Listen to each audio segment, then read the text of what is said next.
conflict, with 110 students already repatriated. Flights are expected to bring more citizens home today. The government received over 350 evacuation requests and is coordinating with neighboring countries for safe passage. Separately, India and Croatia pushed for faster progress on an India-EU trade deal during bilateral talks. Chris Anderson reporting. President Trump is weighing a U.S. strike on Iran's nuclear facilities, but will allow 2 more weeks for diplomacy, the White House announced. Joseph Eckerson with the latest. National Security Council briefings are underway as tensions escalate. Israel has urged the U.S. to deploy bunker-buster bombs against Iranian nuclear sites. Satellite images show damage to Iran's Arak facility after Israeli strikes, though Tehran claims minimal impact. Over 1,500 American students were evacuated from Israel via cruise ship amid the crisis. A hospital in southern Israel suffered extensive damage after being struck by Iranian missiles, officials confirmed. Dozens were wounded, and the facility is now closed to most new admissions amid ongoing attacks. The Israeli military reported intercepting drones over Tehran, while Iran claimed it targeted a nearby military site. Russia warned of a potential Chernobyl-scale are those of the host or guest and should not be interpreted as statement of fact. Fuck that mess. Fuck it Independent all. fact-checking Well, it's fucking dead. I mean, live. encouraged. Something. Can we get a cup of coffee in here, please? I'm getting dark and light and dark. I'm like my coffee in the morning. No, I want to go one. I want to go one. That's better. Fucking button-pushing imbecile I am. I feel like Stephen Ortiz. I'm so inept. When I say inept, I mean inept with an any. And hot. I don't know. I forgot the mind over your mind that type of thing. I'm all Mind like dog that is your mind's best friend. the whole morning. Wake up, America. You've got a dog that needs walking. That's right, sunshine. Just put on a big pot of strong coffee and get ready to type your little hate mail with your opinions about kumbaya and flat earth insanity. Oh, well. Stand-up comedy? You want stand-up Look at the comedy? bright Well, side. we've got sit-down comedy. It's time for Coffee with a Dog. You make me laugh.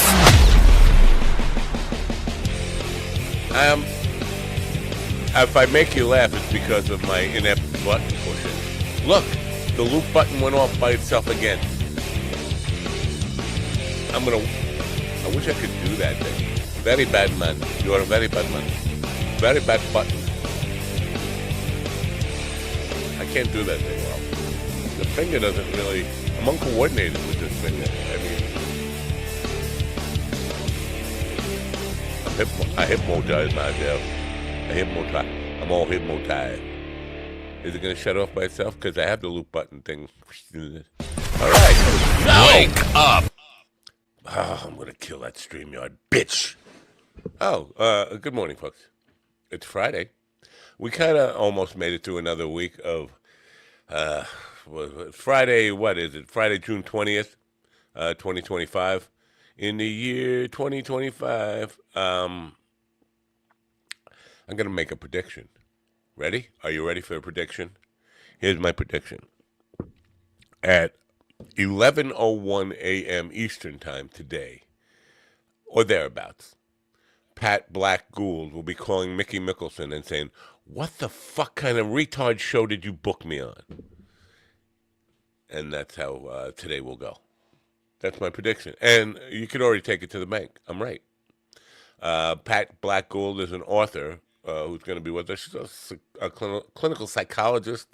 I think she's written a children's book about Nazis. Yeah, that's where we are.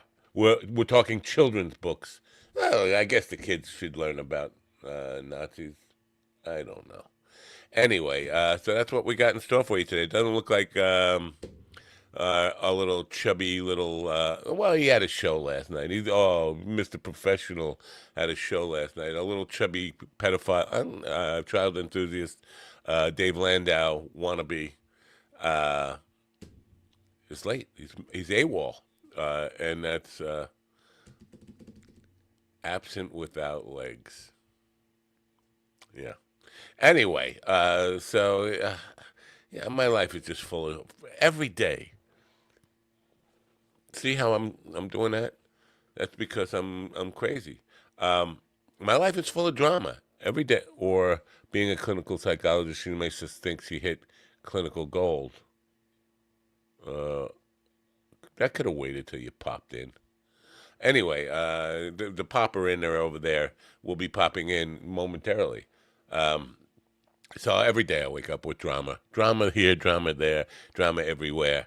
Um, and it's just like, give me the white weed and let me go. Just let me go. I want to just sit on a beach with white weed until the world is over. That's what I want to do. Is that asking too much? So yesterday I went to a dispensary. I think I named them yesterday, so I probably can name them now. Strain stars. Because there's lots of stars and strains and strains and stars and strains and lots of dispensary news going on where I am. Anyway, they wanted to hire me for a marketing position. And they had my resume. They got it off of Indeed or something, and they asked me to come in for an interview. I don't want the job. But I went for the interview. Why, you say, would you go for an interview where you don't want the job? And then start by saying, you probably could hire somebody younger, somebody that fits this role, like somebody you want in the role, instead of an old geezer like me who's really just here for the white weed. And then, we like you. I think we want to hire you. No, stop. You don't want to hire me. The reason I went there, and it turned out to be a successful journey, even though the traffic on Long Island was road rage-inducing madness. I didn't go there for the job. I went there for the opportunity to do paint parties, possibly a comedy show or two, possibly a songwriter's workshop or open mic night there. And it turns out this is one of the biggest dispensaries around, and throughout New York State they have lots of branches, and they were excited about that prospect. So I felt like I did a good thing. I went for a job. I don't know what point I'm trying to make. No, I do. It's that even though the opportunity wasn't what I didn't want the opportunity that was presented, I followed through with it anyway in hopes of making that connection for an opportunity that I wanted. And it seems like the opportunity might come to fruition. Does that get you excited? Maybe not, but it's food for thought. And, your thought needs food because it's emaciated. Anyway, without Steven here, I don't even want to play his little Steven with the sex doll commercial. Although, I would like you to buy a sex doll. Tantally, the link is in the description. There, go buy a sex doll without a head. But in the meantime, I'll go back to my old. See, I got stuck there. Old standby. With humble East Coast beginnings in 2015, Daily High Club is the premier destination for glass water pipes, vaporizers, and consumption accessories. If you're looking to elevate your smoking game to the next level, you're in the right place. With over 1 million top-quality smoking products sold, and with a growing base of over 10,000 monthly subscribers worldwide, we deliver the ultimate smoking experience. But Daily High Club is not just a retailer, we're lovers of the smoking scene ourselves, working with giants like Tommy Chong, Snoop Dogg, Chanel West Coast, and more. Ready to join the Daily High Club? Let our experts curate your collection with our awesome El Primo monthly subscription box, or grab one of our fun and unique pieces from our smoke shop. Click the link in the description below this video to get this party started now. No! Ladies and gentlemen, in the room with me now are the wonderful, beautiful, sexy Ron Kane, who is making his weekly stop-in for coffee, and my good friend over the last 50 years or so, PC Richard and Son. PC. Good morning, America. MindDogTV.com. Are you having trouble getting people to see themselves as you see them? Well, your problems may be over. Go to minddogtv.com and get them the original cracked mirror. Only at minddogtv.com/merch. No matter who looks into the mirror, the reflection is an ass. The secret is the crack down the middle of the mirror. minddogtv.com/merch. Support your local mercenaries and enjoy the suffering. Beautiful. Speaking of faces that look like asses, Steven is here with his ass face. Steven the Ass Face Ortiz. Good morning, Ass Face. Hey. Good morning, gentlemen. Yeah, I could just throw any insult at him, and it just bounces off him like he's like rubber or something, right? No. Yes, but contrary to popular belief, ribbed condoms do not taste like ribs. I did not know that, and I hope I was hoping to go the rest of my life Wouldn't without that depend knowing. on the sauce? Ribs don't taste like ribs until you put sauce on them. You mentioned the sauce. It's true. So yesterday, I went to Burger King drive-through window, and I asked for 2 cheeseburgers, small fries, small Coke. Any sauce? Sauce? What the fuck? Is this Italian? Sauce? I asked for 2 cheeseburgers, small fries, and a small Coke. Any sauce? No, thank you. Okay, that'll be $7.98. Does that complete your order? Yes. Any sauce? No! I pull up to the window. The guy says $7.99. I give him the $7.99. He goes, any sauce? No! And then he walks away, and somebody brings me my food. He goes, want any sauce? And I was like, well, are you guys like stacked up on sauce? What's the deal? You need? I'll throw it out for you. You want us to put? I mean, you have too much sauce back there, obviously. What kind of fucking sauce do you put on cheeseburgers? I have a theory. I have a theory only because it's based on signs I've seen at Burger King and a few other fast food restaurants. If it does not come with, for example, there's some things you'll get and it comes with a sauce, like dipping nuggets. What sauce? Dipping nuggets, onion rings. They come with the choice of sauce. But they have a little sign that says, if you want extra sauce, it's like... Stop saying sauce! You're going to blow my rib! So, the stuff you ordered, none of that comes with sauce. This is sauce! You're talking about ketchup or mustard? Is that sauce? Do you think he was just an ageist? And maybe he was concerned because of your age? And he was like, this guy can't hear me. Right. Well, no, it was 3 different people. 3 different people with 4 sauce. Well, you know what probably happened. He probably told the rest of the workers, like, we have this older gentleman ordering food. Take care of him. First of all, nobody would ever call me a gentleman, so stop there. But what sauce? What is sauce? Sauce goes on spaghetti. It doesn't go on cheeseburgers. No. Gravy goes on spaghetti. Or you never know. Maybe someone received a silver alert on their phone, and they're like, "This car matches this guy." Maybe they should know there's no silver here because I have just for mustache dye. Just for men. Yes. Yeah. All right. But I'm still. You start me off with sauce, and I'm like, sauce. Soy sauce. What kind of? We're getting somebody's trying to sell us some sauce bots over there. And Kick. I don't know why we're on Kick. I don't know if we even have any people listening. Cock bigot. I'm a N-ball it out. Cock bigot. I'm a N-ball. Stupid loop. Matt. I know the fucking button. Matt, did you ever turn on your background cancellation button after you turned it off yesterday? Because I can hear your headphones. I didn't.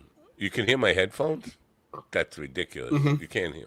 I hear your headphones. Not the sound. Not any sound coming from. I just hear your headphones. Yeah. I just hear them, and they're saying things like. I can hear everything we're saying. I can hear everything we're saying just very quietly in the background. No, you can't. No, you can't. I see what happened. It wasn't that. It was I had my guitar mic on last night. I was doing some music and stuff. And so that's what it was. Okay. Why didn't anybody tell me not to do music ever again? Huh? How about that? So I made a prediction that will definitely come true. Around 11:01 today, Pat Black-Gould. Black-Gould? Yeah. She will be calling Mickey Mickelson and saying, what kind of retarded show did you book me on? And I feel pretty confident in this prediction. You guys want to bet on it? We can go to betonanything.com. And I can call Mickey and say, the minute you get the call, please verify. No, you don't care. All right, fuck you. Fuck me. I believe it. No, I'll take the bet. A shiny new nickel. Yeah. You did a show last night. What kind of show did you do last night? Some kind of online show? Some kind of in-person show? What the fuck did you do? I'm sorry. It's just a. I know, Jesus Christ. Oh, make sure. Hey, Steven, make sure you mention how much sauce you had last night.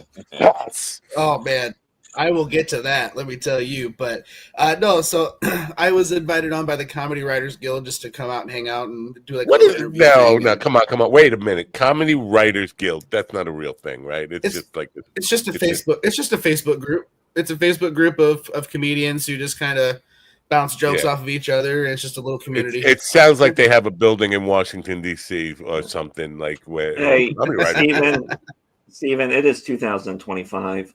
Just say you attended a circle jerk. No one here will judge you. Would you like a little mind dog sauce on that?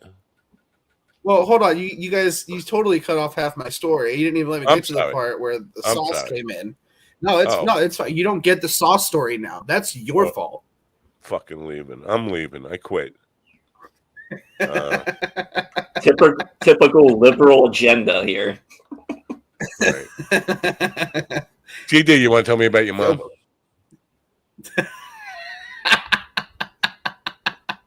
What's her opinion of Tim Dillon? Yeah. Look at this D-bag Steven trying to sound cool. Wait, were you trying to sound cool? No. But you admit to being a D-bag. See that? I got you with the little lawyer trick there. Were you trying to sound cool? Well, no, but you say you admit to. Now, what is a D-bag? A bag full of douchebag. Oh, because I thought it was a bag full of dirty dicks, and that would get you banned. That would be a DD bag, wouldn't it? Double D bag. Yes. I'm glad you said sauce. CD is triggering my things today. You see, all sauce. You're triggering his tisms. Here's the thing. You guys remember 8647. They made a big deal over numbers, numerology. They're into numerology, right? They love cryptic numerology. Yeah, they love 69. Anyway, go on. No. You know the number 88 in right wing conspiracy circles. What 88 means? What did 88? 4 sets of boobs. Well, 8 is H. 8 is the 8th letter in the alphabet, right? So it's H. 88 is HH. Heil Hitler. In the right-wing circles, 88 equals Heil Hitler in the right-wing conspiracy theory. Trump put up 2 flagpoles 88 feet high on the White House grounds, and people aren't. 8647. That's a terrible thing. But you're putting up 2 Heil Hitler American flags in the White House. And he didn't just choose 88 by coincidence. He's definitely attuned to this 88 Heil Hitler stuff. It's for the white. Let me tune into Alex. Let me mentally, Go channel ahead. Alex Jones. Get it. Do it, you sauce-eating fuck. You kids look like retards. Okay, back to you. That's all you got. I heard the background this time. When Steven shut up, I heard the delay audio. No, you didn't. It was in your head. It was bouncing between brain cells. I hear it again. There it is. I heard it. Yeah. Oh, it's coming from Ron's computer, isn't it? Ron, you got earbuds in? No. Well, let me mute me. Here, I'm gonna mute me. Oh. Yeah, it's gone now. Okay. Twitch, not Twitch. Dr. Ian says that the Twitch ain't working. Oh no, we're not on Twitch. Want me to put you on Twitch? Wait, I think we're at a button here. 1, 2, 3, 4, 5, 6, 7. You know what? How about Hello, Twitch. We'll be twitching. Why do you like Twitch better, Ian? Mr. Antichrist, the Beast. I think he can. No, I'm sorry. I'm thinking of someone else. What do you mean? You thinking of a different Antichrist? Yeah, a different Antichrist. Good morning, Mr. Tails. Good morning, Mr. Ian. Yeah, the different Antichrist. He has a middle name of Steve. God damn it! Why's it gotta be Steve? Fuck. I really this guest that's coming on in a little bit over an hour. Jesus, Stephen Christ. I'm not sure she's gonna like us. I mean us. When I say us, I mean me or you or whatever. But I know. I just don't. Like, well, let's be fair. Most people do like me, so. Most people don't know you. Most people don't even realize you're there until they look and they're like, "Oh shit, there's a whole other guy here not talking." Yeah, what's that? What's with that quiet guy? When did David Tell get here? Yeah. So what have you been up to, Ron? You've been up to bad things. You've been up to naughty things. You've been what have you been doing? You've been investing in crypto sauce. Yep. No, I just I've been working, writing. I've been performing here and there. So I got a show coming up next Thursday. I had to be in at the EMOS Theater, and that's out towards Allentown, Pennsylvania. So I'll be there, and then I have a graduation party. I'm living life, and good for you. Live life. And I'm doing comedian shit. You can't live cash. Yeah, and I brought on another comic to manage. So I'm starting to do that. So we'll see what happens. Am I going to drive through York, Pennsylvania on my way to Ohio? I am, right? I probably do. Somewhere. Yeah, sort of. Depends on the close to it. Depends on the route you take. Did you when you went back into the world of working people? Did you give up Mr. Tongue's open mic, or are you still doing that? Nope, I still do that every Monday. It's been fantastic. We moved the mic to the upper bar because Mondays have been typically slow, so people weren't coming down and making the extra 200 feet to walk to the other stage. So we brought the stage to them, and it took me about 2 weeks to whip that room into shape. And now people come out. We're getting the past couple of weeks, I've had 15 audience members, and they come out for comedy. They sit there, they listen. I train the audience. Wow. So do they go in a circle before they find a place to shit? Yeah. But because a couple of weeks I had comics run away from that mic because they thought it was too tough for them. Wow. Because in that room you have to command it. So Stephen, these were your people he's talking about, right? They refused to walk the extra 200 feet. Probably. Well, the other one, you didn't have to walk the full 200 feet because there was a ramp, so you could have rolled 50 of the feet. Oh, it's a gradient floor. Yeah, so the room is fantastic. A lot of our audience again is young women, and it's fucking great. I take it easy.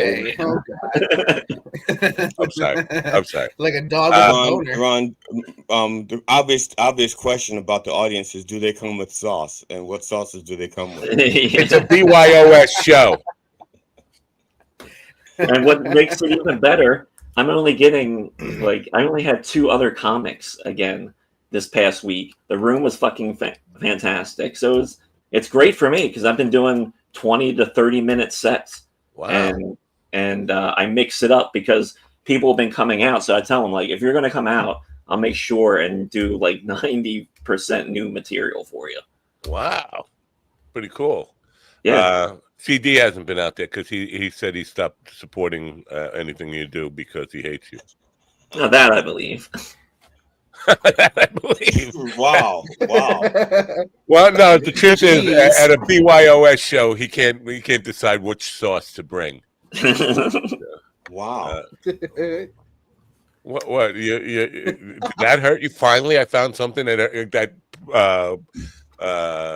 whatever. No, you didn't find shit. I The didn't fact find that shit. Ron believed it. I know. I did find shit. I did No, find shit. the sheer fact that Ron didn't even challenge it. So yeah, I believe that. Yeah. Yeah, I believe that.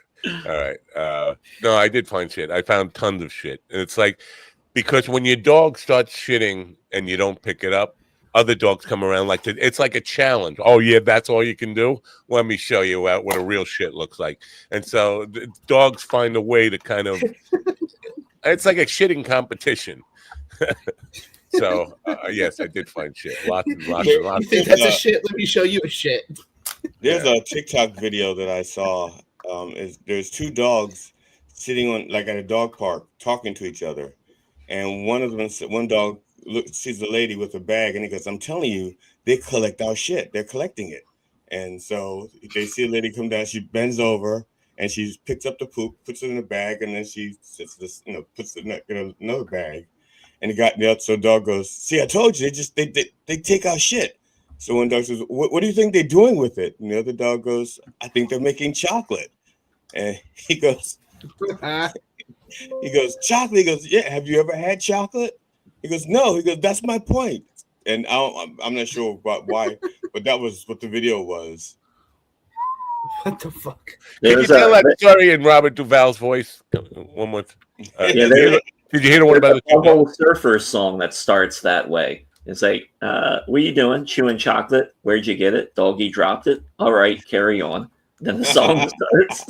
Maybe that's where he got it from. That could have been his inspiration, because it didn't seem like it was a very original idea, but and it didn't seem very well thought out. Almost like they do this. I don't know about you, Ron, but sometimes I get like an idea and I want to put it on a video, and I don't wait to perfect it. I just get it like raw the way it is, and then it's out there, and I'm like, I could have waited like another month or so to get it right. I don't know. I've had contrasting opinions on that this week. We've had Dwayne Walker who says it's important to share your stuff. And then I had authors on who said, no, I wait years before and it's got to be ready to publish, vetted, and all that stuff. Well, I didn't say either. I didn't say years. I said I know. I'm just saying I had contrasting opinions on when you should release your shit. You should release it when you're ready for it. Release when you're ready, not when it's perfect, because it's never going to be perfect. It could be perfect for that moment, and then 3 moments later, it sucks. Fine. See, because I hate feeling like I have to go, man. What? That's true. That's true. What? I've seen it online. Steven wants Trump to pick shitting on Iran. Yeah. 2 weeks. Shit. 2 weeks. Well, if you're tuning in this morning, we'll have something funny for you in about 2 weeks. Well, Hezbollah announced that they're ready to attack if the U.S. does. Attack what? Us. Me? Well, they'll probably attack things that we have, like our either embassies or things where we have interest. Oh yeah. Yeah. No, although most of our interest is in commercial prisons, so that's probably where they. Why doesn't somebody just listen? I'm going to get in trouble, but don't attack Matt Napo. Attack Donald Trump, right? I'm against him. So go. I'm against him. He's a guy. Yeah, exactly. I've been saying that ever since I first commenced it. I'm against it, but don't come after me. I'm a good guy here. I'm a good guy. Right? Yeah, but if we go after you, then Secret Service won't come after us. It's not so secret anymore, that service. But the SS you mean? There's a brief scene in Veep, and she's upset because the VP is upset because one of the Secret Service people started talking to the press, and so she says, what the fuck don't they understand about the Secret Service? It's a secret. Like, shut the fuck up. And service, like, you work for me, so shut the fuck up. Which, to this day, that's one of my wife's favorite lines in that, like, 7 seasons or whatever it is. You know, wow. Were there any sauce on that story? Oh my God, no sauce. So gravy. There was gravy on it. Now you know, cream of some young guy. Hell yeah, that's my favorite thing on the powder menu. of some old guy. Well, we always knew this.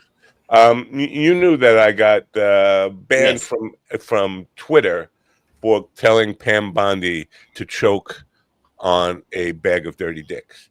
Now, Laura Loomer. Or was it a suggestion? I'm trying to remember. I don't remember the exact wording. Was it a suggestion? Like, please do yourself a favor and choke on it. Here's exactly what happened. She said, please join me in wishing the President of the United States a happy birthday.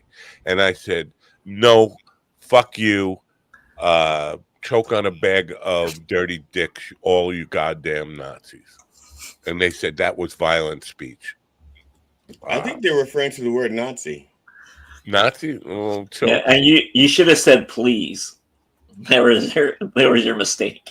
That probably would have made all the difference in the world.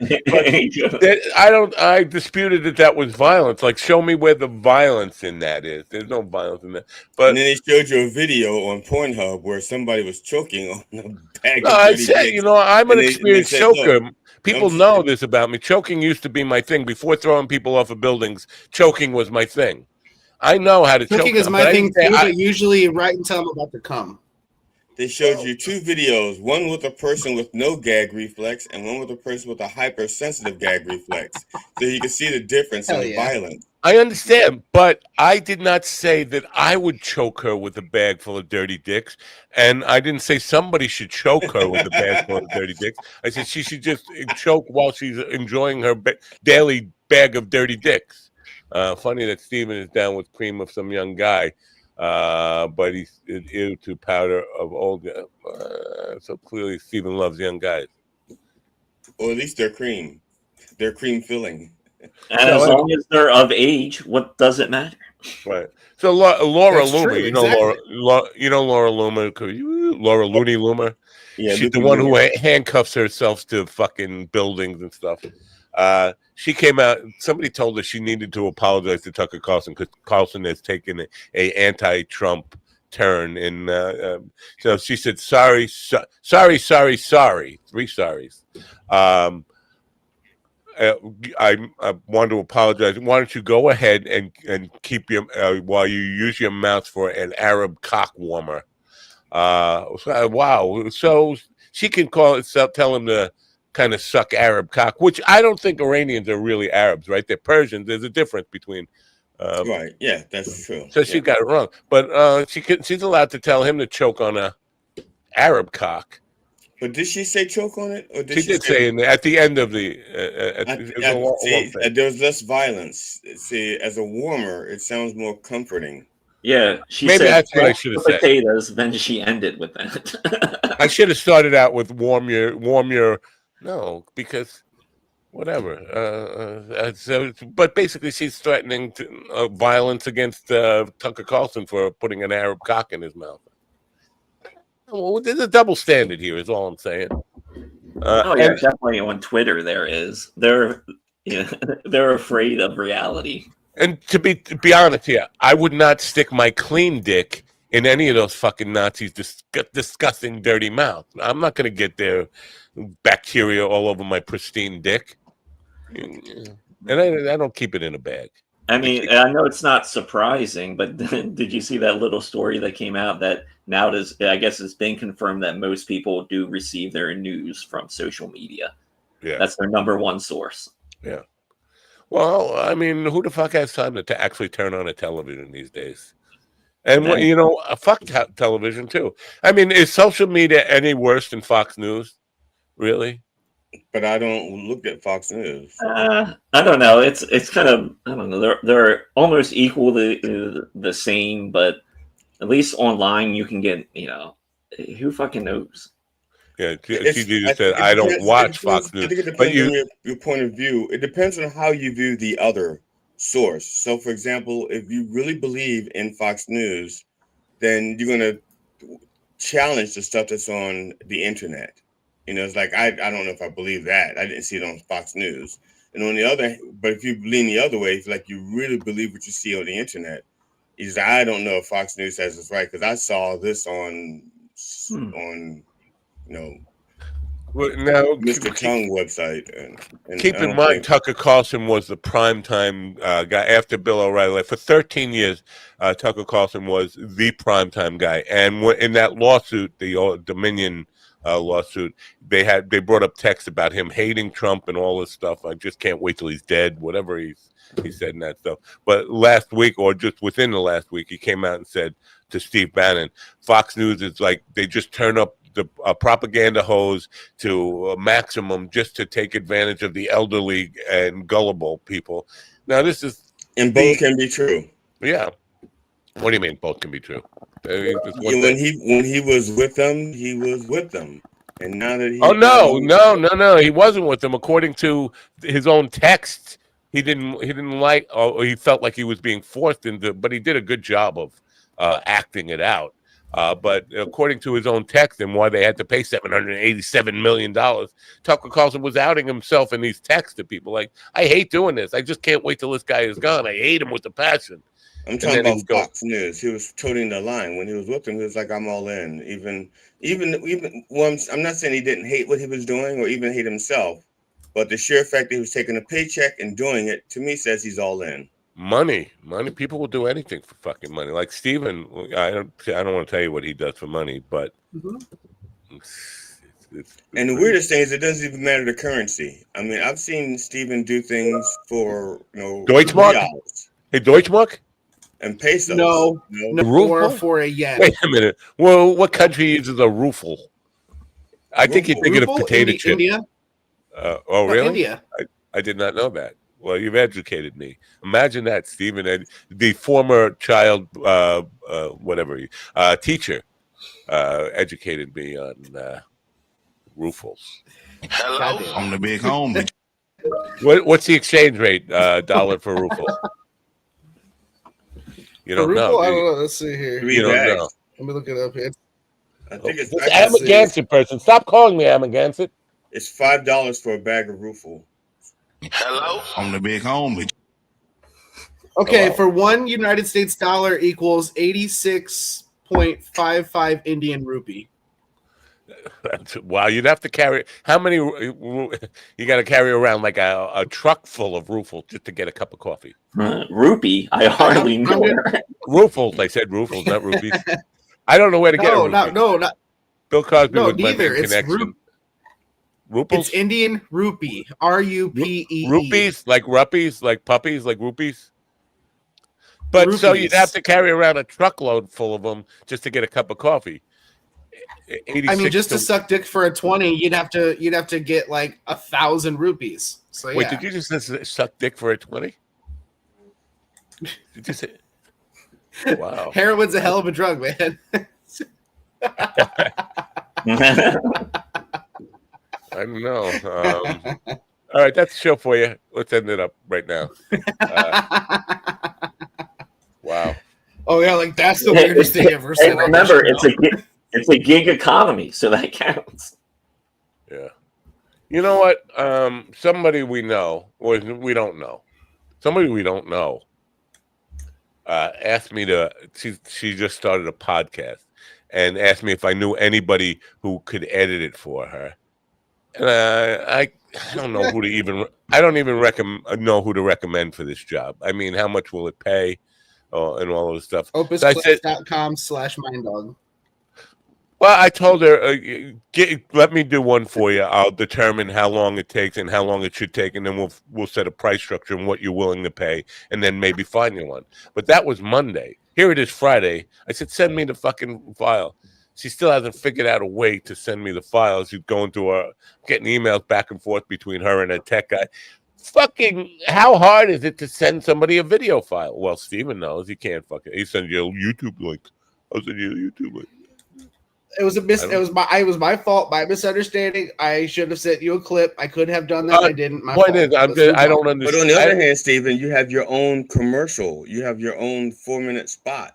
Ron and I don't have our own 4-minute spots. 4 minutes? Hello? On the I big don't know how home. long it is. I'm just throwing numbers out there. It's according to it's played several times a according day. to the media bank over here. It says 1 minute and 13 seconds, and that 13 seconds is probably where it just says the brand name at the end. And then it fades to black. Yeah, but I it's don't know played why. like multiple times a day all over the world. I mean, right now it's being played, and they're substituting rupees for Unfortunately, the I'm nipples. raping. Instead of the nipples, they have little rupees. Nobody is interested in a sex doll that doesn't have a head. So this is. It's not that nobody's interested. See, that's just it. Otherwise, they wouldn't be so popular. I mean, people are buying them all over the place. What do you mean? How do you know that? Are you tracking their sales? Do you know this? How do you know this? What do you know? Because when things don't sell, they take them out of the store. Because something like that takes up space. If you go into I don't think they have a brick and mortar store. It's just a bunch of pictures on a fucking website. You get the dolls. Nobody buys headless dolls, and Excitement Video has headless dolls, and they take up space. And if they weren't selling them, they would not be using the space for the inventory. I don't You know. You can buy every part of a woman now. Every part of a woman. Well, obviously you can't buy the head. Yeah, you can just buy the head. Wait, you can just buy hands. You can just buy mouths. You see on the right-hand side of this picture that I'm overlaying right now, that's the real Diana who was the model for this torso without a head. Why didn't they just take her head? But it doesn't look like she's wearing any panties, and I can almost see what she had for breakfast. Well, I think they don't for the model. They don't because unless you're like a porn star. Well, she is okay. Yeah, that is weird. That maybe they wouldn't do. Maybe she just didn't want that. I mean, that it is weird if people are just buying your head to face fuck. I mean, honestly. And I can't find because I thought maybe it would help boost sales of the torso to find a head supplier. I don't know. There's nobody that sells heads. I think head suppliers are called crack whores. No, Steven is the head supplier. You just had $20. Steven will give you a head for $20. Yeah, but they'll supply for like 5 or 10. Comes without a head, but at least it won't shit the bed. What are you mumbling down there, head giver? Even the head giver, Ortiz. No, now your mic is too low. It doesn't have a head. Oh, hold on. I know what's happening. Good morning, Mr. Bill. Oh, good morning, Bill Rhodes. Bill Rhodes comedy. You notice? Is that better? Have you noticed? It's worse. We can hear you now. Have you noticed that Bill Rhodes has changed his moniker from the foul mouth teacher to Bill Rhodes comedy? Yeah, you know why man. That that's awesome. I'm rebrand. Why is that awesome? I mean, it's not unawesome, but why is it awesome? Because he's going towards a new thing. He's trying to go towards that more of a clean comedy sort of feel and gimmick. And also just the option. If you say foul mouth teacher, it almost pigeonholes you. But if you just say comedy, you can do the dirty, you can do the clean. Yeah. Okay, so I will agree then. It's awesome. It's fucking awesome. Awesome. It's fucking awesome. Awesome stuff. Yeah. See, now, but you can't really say fucking awesome because that goes contrary to working clean now. So you just have to say that's freaking awesome. Depending on how you're spelling it. If you pH, if you magnificently awesome. If you have the right pH balance, you can say fuck that way. Yeah. Yeah. That's fucking awesome. Fucking. That's awesome. Fucking. So these people now, this dispensary in New York, turns out they were psyched. They were juiced. They were, what's another word for? They were sauced. Stoked. Sauced is not the right word I was looking for. But stoked. They want to do shows, and they were excited that they finally found somebody. So I went into this interview like, nice to meet you. I really don't want the job. It just had to really blow their minds. Like, what the fuck? I'd say I don't want the job, but I started out with something like, I know that you have a lot of candidates for this position. If you find somebody who's better, no hard feelings. I get it. Better suited to what you want. But here's what I'm really interested in: paint parties and songwriter workshops and open mics and maybe a comedy show or two. But I'm thinking, this is my thought, and you guys can shoot me down and say, this is a fucking stupid idea. Thank you. You can even say that now, even before I tell you. We can say it's a great idea and still shoot you down. The idea is theme it. Have a comedy show. No, I don't think this has ever been there because when they hear comedy show. What is that funny? Guys come in and say, I'm funny. But like with the music things, when they're putting on shows and like the murder mystery stuff, it's a theme night, like a luau night or whatever. So I don't know if comedy can be themed in that way, but Ron may have a different viewpoint on this because Ron may have actually done this. I've done shows with themes. Some comedians can actually do the shows according to the theme. Maybe because I just got lucky and they happen to have material that suited, or maybe they were good enough that they could write material for the theme. But I've also been to theme shows where their idea of a theme show is like in the opening joke, in their first 30 seconds, they'll say something pertinent to the theme, and then the rest of their time is their regular set. Yeah. But I do think people are more. I don't know. For some reason, they're more eager to buy in, opt in to something that is presented as like a theme package. I don't know. I'm discovering this. It kind of triggers that curiosity thing because if you hear it's like pirate themed or 80s themed or whatever, then you hear there's going to be comedy and music, you automatically are like, all right, are they gonna do some like Bill Cosby, Seinfeld type shit on stage? Or I'm kind of curious now. I want to go see what's going to happen. So yeah, I get it. I've never done it, but it especially now, people, because how expensive things are, people are really based on like, hey, if I'm going to spend money, I want an experience. Yeah. And not, That's correct. And that's what I'm thinking. So I don't know, even I'm going to need some help with this, but I want to put together like a brochure of packages and things that people could buy into, because these people are eager to put on shows now. And I'm not even sure where to begin, because they're all over New York State, and some are probably closer to you, way closer to you than Long Island is, like in that I-80 type of Delaware Gap type of thoroughfare. I just thought of that word, thoroughfare. Are you proud of me? Nobody used it before you did. I came up with that. You weren't here a few months ago. I don't know this word, groceries. How about that, groceries?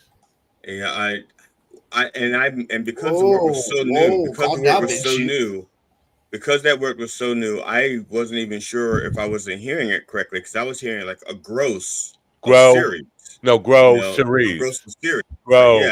You're growing cerise. Kids look like retards. And sound. Don't forget the sound. But so I want to be able to pitch some shows. They asked me to pick dates for the paint nights, and I'm already all over that. I'm going to be selling that out. Sorry, I think I have an insect bite on my forehead from being out yesterday. Mothra. It was Mothra. And now I just feel bugs all over my head, and I just feel like I have to scratch because it's like I have this bug or three. Can I ask you a serious question? How long ago did you eat the mushrooms? I haven't. I don't have any mushrooms. Usually the idea that insects are eating your head about 3 hours in. That's all. It's not worms. It's not. I don't think worms are eating my head. So it's not that Kennedy disease. No. Just take a swim in a nice polluted creek. That'll clear all that up. Yeah. When I leave here, I'm going to get my hair done. So I'll let them look. You know what's weird? I caught a clip of Carlin from. Obviously, it wasn't recently. Which one, George or Kelly? George. Okay. And he was talking about why we never got these diseases when we were young. You know why? Because we swam in the East River. The East River was fucking polluted, full of feces. It was a raw sewage. We swam in shit, and that's what built our. I think RFK must have saw that fucking bit and said, "It's fucking comedy, dude." You believed it, yeah. Wait, what did Kennedy say again? Hello, I'm the big homie. He went and swam in a creek full of feces to. That was weird. What but then Ron he just went. Then he happened. did what? I'm sorry. I don't know if anybody's even noticed. Go back when you watch the show again. Go back to 49:37 or something. Ron hit that little sound effect, and it looked like he mouthed it along with it. It's like his mouth was moving along I with love it so much. It's from a song by Benny the Butcher, and it's called "Phone Ring." And it's like it's music to my ears just because the way the guy's like, "Hello." Okay, so it wasn't my imagination. It just was kind of creepy. Where Ron's mouth was moving, it's like creepy, a little bit creepy. Yeah, it's just something in my brain. Like my daughter-in-law, the way that she says hello when on the phone, it sounds like so indifferent and so like indignant almost. But but I love it the way it sounds like hello. Hello, I'm the big homie. Hello. Let's get Lionel Richie and Neil Diamond all getting their hello moments from their song. Hello, and ELO. Oh, hello, Adele. How are you? And Adele. You gotta get Adele's too. Hello. Hello. And the Beatles. You say goodbye, I say hello. With a mashup of every fucking hello in music ever. It's been done, but it was done. But it was done like a few years ago, so it may be missing some new hellos. So you'd have to be like a reboot. It'd be like a hello reboot. Hell yeah, motherfucker! We're getting to a live action reboot of Hello Kitty. Yeah, you said Benny the what? Benny the Butcher, right? Butcher. Yeah, Benny the Butcher. You ever heard? Sounds like an Italian mobster from Matt's neighborhood. I'm the big homie. Well, have you ever heard of Benny Ron, the Bouncer? Benny the Bouncer? Oh, see, you would think Ron would know about Benny the Bouncer, wouldn't you? There's an ELP song from their first album. The woman, her nickname is Benny. Benny was the bouncer, but the chorus is "Fuck me, Benny, fuck me all night long, fuck me, Benny, come on, fuck me, Benny." So I would have thought Ron would know that one. Yeah, It's kind of gay. Gay? Do you know the song "Gay Bar"? I wrote it. No. Oh, it's like 2 minutes and 30 seconds, and it's a great song to play in a very uptight conservative bar because all it is like, I want to take you to the gay bar. See, why hasn't anybody just snuck into the DJ booth at one of these Trump rallies and just fucking throw something like that in just to fuck with that? See, that would be the ultimate, right? Oh, well, not the ultimate, but it would be funny. Yeah, you just switch the music, but not the labels. So they say that they think they're playing Ave Maria, but it's no, God Bless the USA by whatever that fucking retard Lee Greenwood. After Lee Greenwood, they'll bring up the next band. Mannequin Pussy! And then they'll close out the show. Wow. Tomorrow, and I didn't know this until yesterday. Tomorrow I have a back-to-back paint parties. One of them is in a very affluent neighborhood. No, the second one is in a very affluent neighborhood. The first one is in a very ghetto-y, very poor neighborhood. And then the second one is for a bunch of rich kids, children, in a very highfalutin neighborhood. I don't want to do kids party. Matt, why would you unnecessarily correct me? It's bad enough that you correct me when I'm wrong, but when I'm not wrong, you correct me as well. Because the one I was thinking of, or when I was saying one of them, I was going for the one that's in Hempstead, which is not a good neighborhood, and that's the one I want to. Because I'm going to go from this one where I'm doing a cool painting that I'm going to enjoy. It's for a bunch of my people, poor motherfuckers, who downtrodden outcasts of society. And they're probably listening and say, "Why us? We're nice people." Yeah, nice people. We just live in Queens. Like, what the fuck? It's really weird. I saw 3 videos on TikTok that actually made me rethink my childhood and the way I turned out now. And I was like, God, fuck. really? I'm getting psychology advice from TikTok. What the fuck is this? Hey, welcome to 2025. Good for you. I know, right? I was like, and the thing is, You one of must them, be the Monopoly guy. one of them I had thought about already, but I didn't think about it like that succinctly. I was thinking about it over like so many years and so many years, and they had like a little TikTok video in like one sentence, like describing my childhood and how I turned out like this. I'm like, motherfucker. How much time I spent in therapy growing up, when I was in my 20s. I just get some clarity around when you say turned out like this. Explain to me exactly what like this means. No. Oh. If you don't see it for yourself. See, that's exactly right. That's exactly right. What? That's how you are. Oh, my period. Fucking cunt is leaking. Hey, Steven, did you finish Tiger? What? I did. What'd you think of it? I thought the second season had more story, which was cool. It wasn't as much just relying on one-liners, which was nice. I thought the cast, the expansion of the cast was pretty cool. I can't remember the dude's name, but the fucking Sandman from Spider-Man. What's his name? Shit. Thomas Hayden Church. I think so. Yeah. He's one of those faces that you can never remember the name of. For me, but yeah, I thought he was great in it. I thought Shane's dad. I thought he was good, man. I liked it overall. Yeah. Yeah, I thought overall it was better. They did a better job of like flushing out the characters around him. I thought the writing was a little better. I liked that a lot of the episodes just didn't rely on just like, oh, we're gonna cut the Sheen with a silly face or something. Stupid look on his face. Yeah, I mean there was some of that, but I feel there overall, was. But what are you talking about? What I think the fucking show are you guys talking Tires. about? Tires. Oh, the Shane Gillis thing. Yes. Yeah. Wow. I think the biggest change from the first season to the second season is the second season didn't feel like one big SNL skit. It felt like a show. Yeah, it felt a little. I would definitely agree. It felt a little more focused, and because I thought that was part of their issue with that first season, it just felt very disjointed and shit like that. But yeah, who else is in it besides Shane Gillis? Anybody I would know? Stavros is in it. Other than that, besides a few Schultz is in it. Yeah.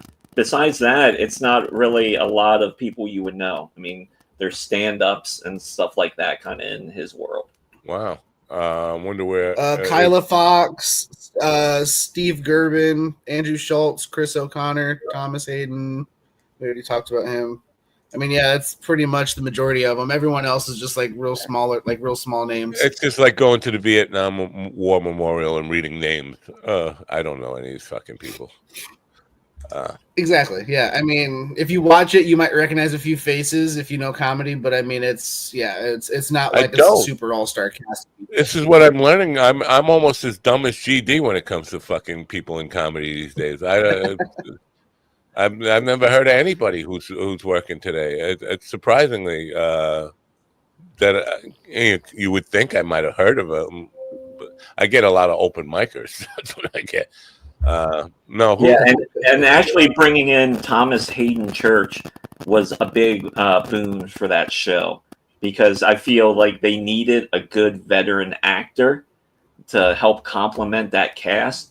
And I felt like Thomas was a welcome addition to that show. Yeah. And to kind of like pull a little order into that universe. Slapstick. And what's cool is like he really, the way Shane describes his dad like in the first season and then the way he's played in the second season, it just works so good. I mean, and the way him and Shane butt heads, like the way they argue, it was great. Like it was gold, man.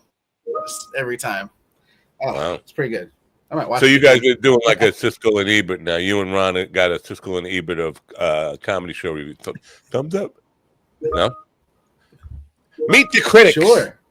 Sure. All right. There's room for that on the Mind Dog TV network. Except Steven won't ever fucking do it because he doesn't follow through on anything. Steven, the no follow through. And if you're at a bank and you're thinking about hiring this fucking slug of a human being, just know that he's not going to show up. He's not going to follow through on anything. Well, the thing is, if I go do another podcast, especially if I do another podcast with someone else, they're going to have to meet certain criteria for me. You have to be able to walk. Yeah. That's number one on my list. In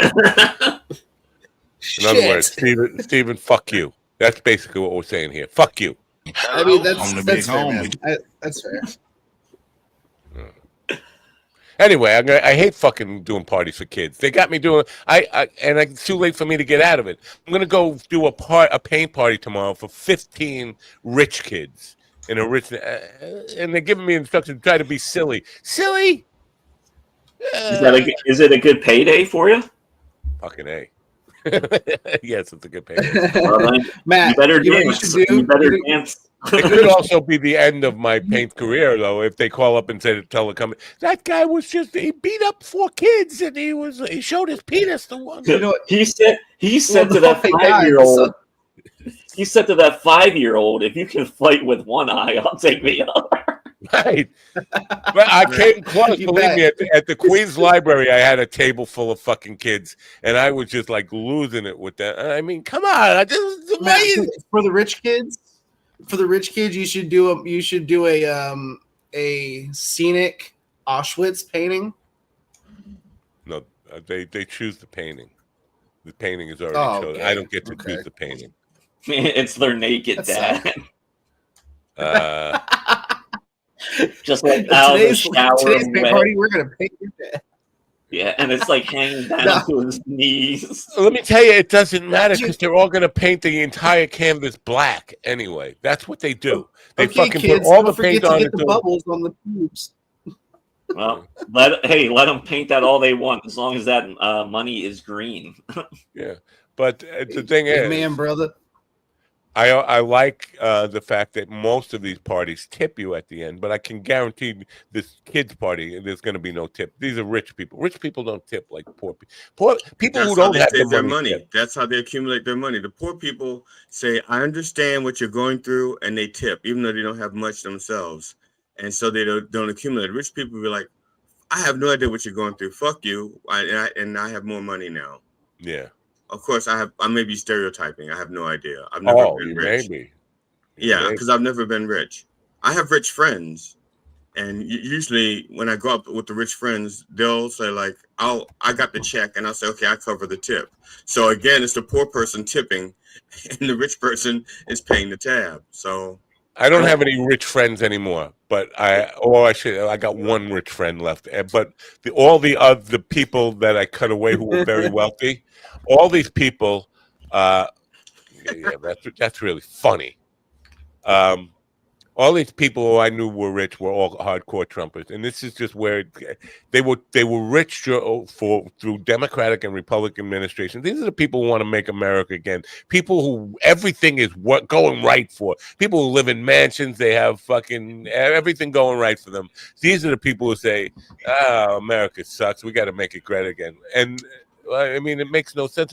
What's fucking wrong with your life and your fucking beautiful mansion and your fucking garage full of classic cars?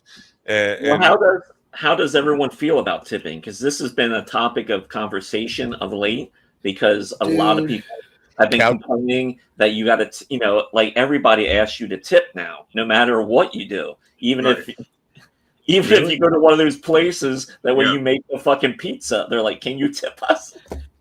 Yeah. Well, it depends. Like for example, I will tip a delivery driver, sure. But like if I go into a McDonald's, I'm not tipping the fucking guy at the register. That's not happening. That. No, that ain't or like for example, we went to Hibachi for a kid's birthday, and they put a mandatory 15% tip. And then when they gave everyone their receipts, to pay, there was still a tip line asking for more tip. And I'm just like, you just took a mandatory 15% tip on all 4 of our receipts, so each tip was like, $20-$30 each already, and you're asking for more. No, go fuck yourself, dude. No. Well, some of that ridiculous. sometimes now there's a couple of things with that. The thing you just mentioned about them doing the tip and then putting a line for more, sometimes the hope is that you don't recognize the fact that you've already tipped, and then you just fill it in without looking and reading. You just go, you look at the bottom line, and then you just add a tip without, so they get double tip. You know what? I think Slaptail saying, but we can't get $10 for a ticket at comedy, and saying I'm going to start requesting the audience tip the comedians, even open mics, nothing to lose. Well, here, and I'm sure people will disagree with me on that. Don't do that at an open mic. No, but I feel as like soon as you have. Yes, you want to interrupt me, you fat fucking loser, fucking cuck piece of shit. Yeah, I'm sorry. I do. Yeah, because as soon as you get open micers, as soon as you get an open micer that makes $6 at an open mic, they're gonna go home telling everybody they're a professional comic, and it's gonna be an issue. All right, now eat my ass. All right, eat my ass. All right, for $20. Wow, that's cheap. Will you tip me, or do I tip you? How does that work? You tip me. $10. Bill, I don't put a zero. I just don't put anything. I just put a total. Your ticket price. I'm sure people will disagree with me, but a $10 ticket price is gonna. I think you'll get less attendance if you're charging $10 for tickets than if you charge $25 for tickets. People will assume the quality's not that good. It's like that whole raise your prices if you want more business. And it's a very unpopular idea, but in business, I found it to be true, and I found it to be true with band stuff. When we charge $5 cover, people $5 cover. You charge $20 cover, fucking room is full. I don't get it. And I think the same would hold true in comedy. I think if you put up a higher ticket price, people now you got to deliver, but I think people expect the quality to be there if you're charging more. If they charge $10. I agree with you, but at the same time, I don't, because like you make a great point. Like if you're going to charge $20 to $25 a ticket, your fucking show has to be fucking funny. Right. The problem that I see in comedy, especially in our area and in other scenes as well, people will put on shows and charge like a $20, $25 cover or ticket, and the talent that is on that show is not even close to delivering. Yeah. You would go to that and be fucking pissed because you have to. I'm sorry. Go ahead, Ron. That's it. No, I was just going to just wrap it. I was just going to say you would be pissed from the ticket price to the money that you spend on everything else. And not only pissed, you won't go to another show because of that. You won't go to another comedy show for a good long time because of that. And some smaller venues are in neighborhoods where the people that would frequent that place can't afford a $25 ticket price. Yeah. They're barely, they want to see comedy, and they're putting together the money they got for the $10 show.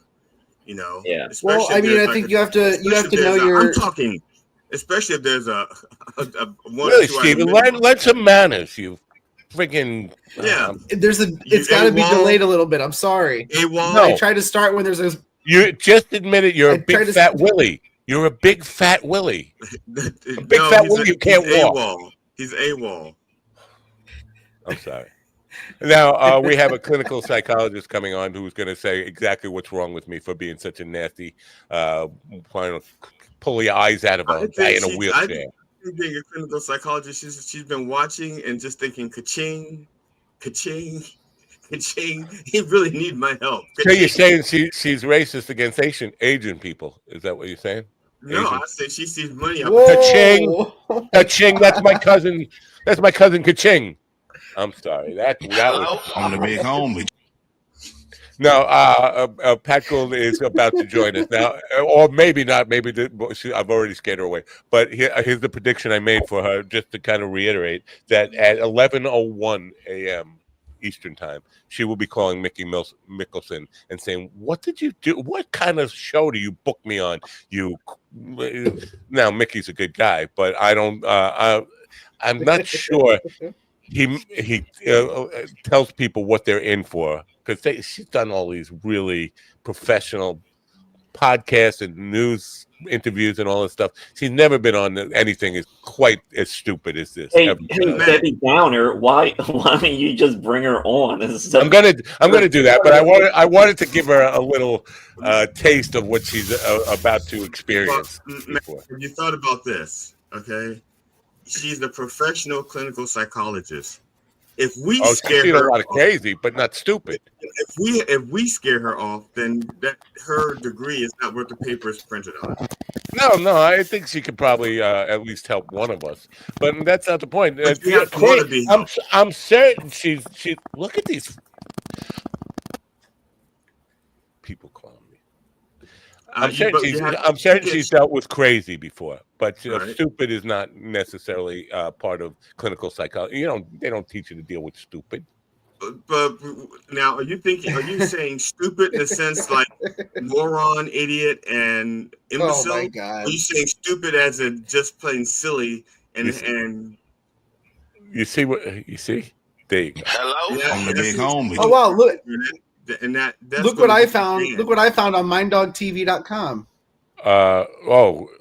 Is that one of your legs? Because it looks a little short. American. Oh, this was this was a 10 times larger than life replica of your penis. See, that's what I mean by stupid right there. You see that? Pat Black Gould, Texas Tea, is a clinical I'm sorry, is a clinical psychologist, an award-winning author and playwright. Books have been made into actual. And she's also related to Elliot Gould. A short. What is all that crackling? Is that me? That's right. No, I think that might have been me. I was moving some papers around. Oh, no, that's not you. Her short stories have won several awards. Her children's book, The Crystal Beads, Laker's Journey, about a hidden child of the Holocaust, is a recipient of 3 gold medals, including Royal Palm, a literary award, Moonbeam Children's Book Award, and the Northern Lights Book Award, not to mention the only children's Nazi book that ever existed, a Nazi children's book or something. I think Trump's first Nazi. Trump's first. I was about to bring her in, and then you got to go. Can you wait till she's? Let's say hello to Pat Blackgould. Good morning, Pat. You're already mad at Mickey, right? Oh no! Hey, I feel like I fit right in here. Oh wow! He's probably just saying, "Oh, Mickey is stupid. Let's move on." Now, what happened? I had your website all loaded in here, and now it's there. I will find it and load it in as we're talking. Now, the first thing I want to talk to you about is the 2 books that we're going to be talking about here, or probably. Now, where are the books? I'm sorry. I'm disconcerted here. You like to work with collaborators. Now, as a musician, I can appreciate collaborating on something, but I can't imagine authors in the books. Oh, is that fair? Oh, we're covering up Ron's face. Anyway, Ron, I'm sorry about that. You collaborate now in authorship, writing books, working with somebody else. How does that work?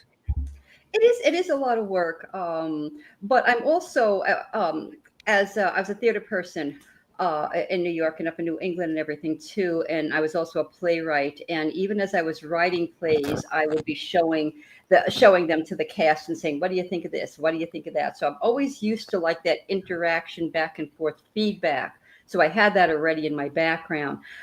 Doing something like this though is a bit different, just say the least, because the story came from my past. It's really semi-autobiographical. So when Steve joined me, he was coming into my world in Jersey City, New Jersey, and New York City, which is not where he's from at all. And he's a decade younger than me. But he just popped in there, and before we knew it, he fit. And it worked. But it took a little while to find a voice that worked for both of us. Wow. We did it, though. We did it. But so do you work like here? I send you a chapter, you write a chapter, I write a paragraph. What does collaboration look like in that sense in writing a book? I think it's very different. If it was the type of book where I think we started both at the same time together with an idea and it percolated from there, I think it would be different. But because I had already written a lot of it, a lot of the chapters that take place it's about two kids, Albie and Kate, who grew up together. And I had written a lot of the chapters that have them in their younger years. It was already written. I had one meeting with him together, and we were in a writing critique group. And all of a sudden, after that one meeting, I realized I need a whole adult version of part of the book. And so he joined me for that. The characters were already there. They were in my head. I had them. He would pop in and fine tune or find some humor. And he's also a really good researcher because it takes place in the 60s, 50s to the 70s, 60s and 70s. And would take off on certain sections of the book, but I would pretty much have a draft of it already there, and he'd pick up on that because it started out as my story. Like I said, if we collaborated from the start together and it was both our stories, that would be different. But because it was my story, I took the lead, and he would just pop in and just really work fine tune. He's just a master with humor. We have a lot of humor in the book, and a lot of pieces that just needed tightening or focusing or drawing out. Wow. So yeah, it was an interesting process. Gigi, you don't have to hide behind both the books. Did you just pop them back? We're fine with that. We'll show the books later. I shouldn't have stacked the books. I should have known we were going to have 5 here. Generally, we have 4, and the stacked books would work nice right in the middle, but that's not the case here. Anyway, let's start with the crystal beads. Is this meant to be an educational book for children about the horrors of the Holocaust? I mean, it seems like a tough subject to even talk to kids about, especially young children. Yes. What was the intent there? Yes, it was. It actually started out as a theater monologue that I was going to use when I was still in New York auditioning. And I then just changed my focus and realized that I wanted to turn it into a short story initially. And it was started as a story for adults. But it was written from the perspective of a 6-year-old. And just out of the blue, I just said, this needs to be a children's book. So it's really a book for all ages. But in terms of it being educational, even when I do presentations, I will do presentations from audiences with a mix of kids and adults. There's a study guide in the back for kids and parents, and there's a study guide for adults. So I will do talks, and we'll have conversations. And it really is about trying to take a look at who we are, that we are basically all the same, and that we need to accept these differences. Because the book is about a true story, a little girl. What a radical idea. That was brought to a convent and proved that, and had to prove that she wasn't Jewish. Wow. So you're like one of these woke. You're like one of these woke leftist progressive radical nutcases, thinking that everybody is the same and we're all just people at the end of the day. What a crazy idea! It really is a crazy idea, isn't it? My question is there, in your mind, is there a difference between accepting differences and not just caring that there are differences? Yeah, oh, definitely. Yeah, when I say the same, I misspoke on that. I really should say that there are differences, but it's inside. We're humans. We have the same. Yeah, but I'm saying, like, for example, Stephen and I come from 2 totally different backgrounds. His father used to hang black people, and my black people used to get hung. It was just, and some of them are still hung. But the point is, we have our differences, but I don't care about his past. It's who he is now. So I don't care. I don't care about those differences. Wow. Yeah. Or I could accept, or I could just have a different viewpoint where I could say, his daddy was a Klansman and I accepted it, or just not care. I'm saying, so in your mind, is there a difference between the 2 approaches? Are there openings in your clinical psychology practice? I just, in case you need. I mean, I'm retired. I don't feel like counseling people anymore. All right, fine. I'm sorry. Go ahead. You may respond. Yeah, I guess to some degree there might be, because it is a tough thing to accept, a very tough thing to accept. There's a term in psychology. Okay, I'll put the psychologist hat on for just a second here. There's a term in psychology called radical acceptance, We might not like it, but to move ourselves forward and to survive and take care of ourselves, we accept it.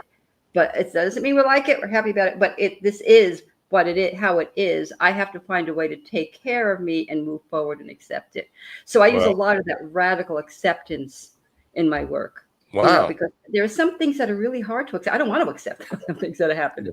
So I have to find that place where I can cope with it and not get so stuck that I'm tied up in a knot that I can't move forward.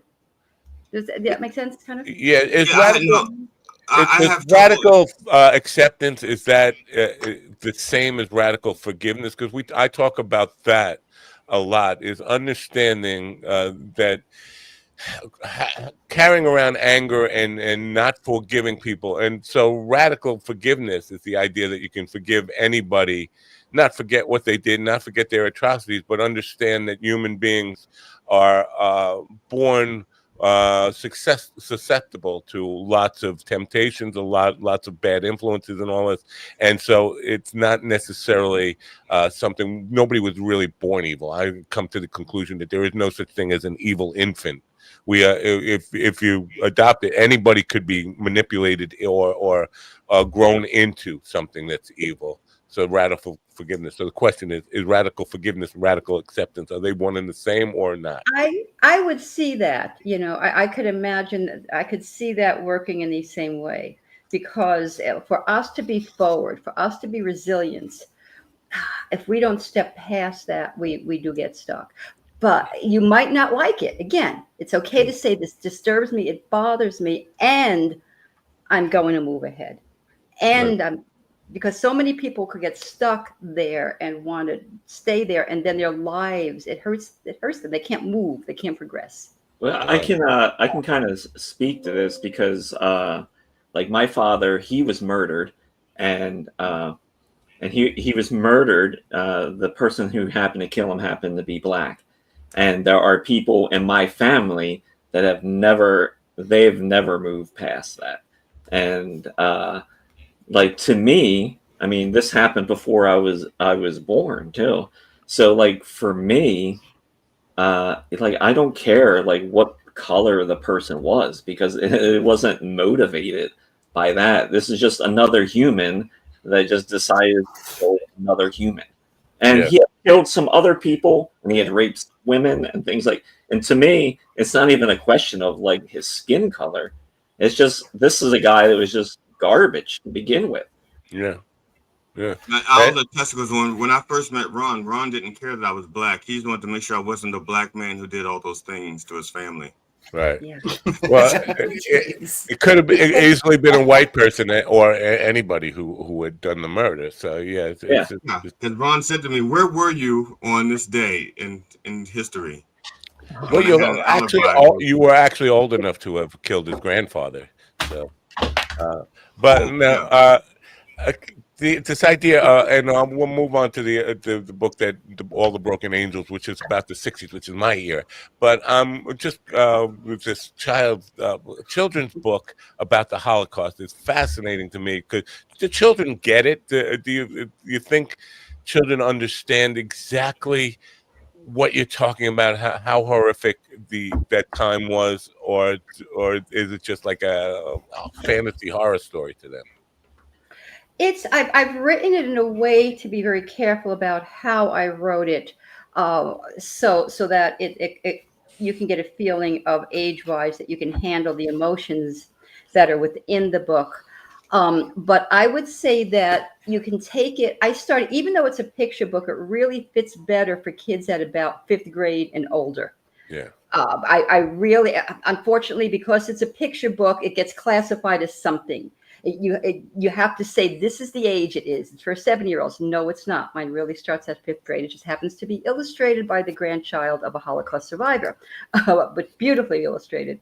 And what I think is, as you get older, you can take little bits of increments from it. So the younger person, I might say, do you get bullied in school? What's it like when somebody is picking on you for a reason? Maybe you've got something that they don't like, and they have feelings about that, and it has an impact on you, you know, and it could hurt you. or you're teased, you're beat up. So the younger kids, I'll relate it to situations with them. And are you kind to everybody? Do you have people that you just pick on or tease? And then you progress slowly. And I think as they get a bit older, you then start getting a recognition that it's closer to understanding it. So it really just progresses. And my hope is that people just see it through time and have it. I have grandparents who bought the book for their kids, grandkids, and will even say, I want to share this at different points in time with them, because they'll accept a little bit here at this age, but then we can go back again and we can accept a little bit. And so I put the questions in there so kids can have it at all the different developmental levels too. Wow. Very interesting. It was really surprising to me that there was such a thing as a children's book about such a serious matter. But and before we go on to the other book, because I am curious about this, and this might make you I don't know, might make you feel something towards me, like anger or whatever. I'm going to say it because this is something that has occurred to me recently that people need to understand, or at least in terms of what we're going through today, is I don't think that the Holocaust was about Jewish people. And I understand Jewish people were the victims. I'm not saying they weren't, but I just think they were the convenient scapegoat. I think Europe said, well, they needed somebody to hate. They needed somebody to persecute. The Jews were there as a convenient target for that. But I don't think you have to necessarily be Jewish to be hated by Nazis or people of that. They will take any scapegoat they can get. It's just that the Jews were the most convenient one, the most convenient target. Do you agree with that at all, or disagree with it at all? And I don't feel angry, but I would use radical acceptance if I did. So okay, all right. No, I totally understand. Well, it wasn't just Jews that were killed. There were the Romani people, there were gay people, there were a variety, there were disabled people. So right. I think in one sense you're right. So I agree with you partly in that I do believe that there's they are a convenient. I hate to use that word, but a target. We have to always find our targets, don't we? Yeah. We'll have to find I don't deny that there was hatred. And anti-Semitism is absolutely real, and the hatred for them. Yeah. It's just that we can use that anti-Semitism, we can use that hatred because it's there. Why not use that to take control of and power over people and get everybody on board with our hatred? And so, do you think we failed a generation or two by not teaching this stuff earlier on? Like there were no children's books for Stephen's generation, probably not even for Ron's generation, about just how horrific this was. And I feel like we are in a rewriting of history. Nazis weren't so bad; they were just misunderstood. Like, where did we get to the idea? It would come to the place where people could actually say things like, the Nazis weren't that bad. Not that bad. Hey, something breaking news, 9/11 was now done by Native Americans. Oh. Well, that changes things. They've already all right. But so that idea, do you think we failed a couple of generations here to rewrite history about the Holocaust? Well, because we have Holocaust deniers now, so obviously it didn't happen just like 9/11 got turned around. And I remember in high school one paragraph in a book about the Holocaust, and it just blew right past me. It blew right past me. I wasn't even aware of it growing up either. And so when I heard this story, it made me really want to delve into this, and I learned quite a bit because there was a whole world there that I was not familiar with, and so it really had to take the time to grasp the extent of it as well.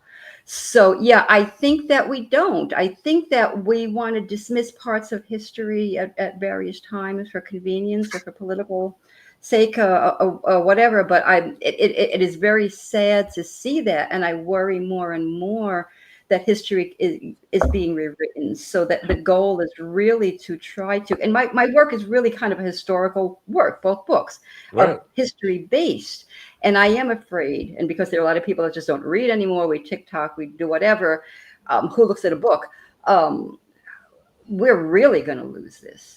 Yeah. We're really going to lose. Well, I think we've moved past Holocaust denial and into a more dangerous place than denial, because people are no longer denying that it happened, but what they're trying to do is rewrite it.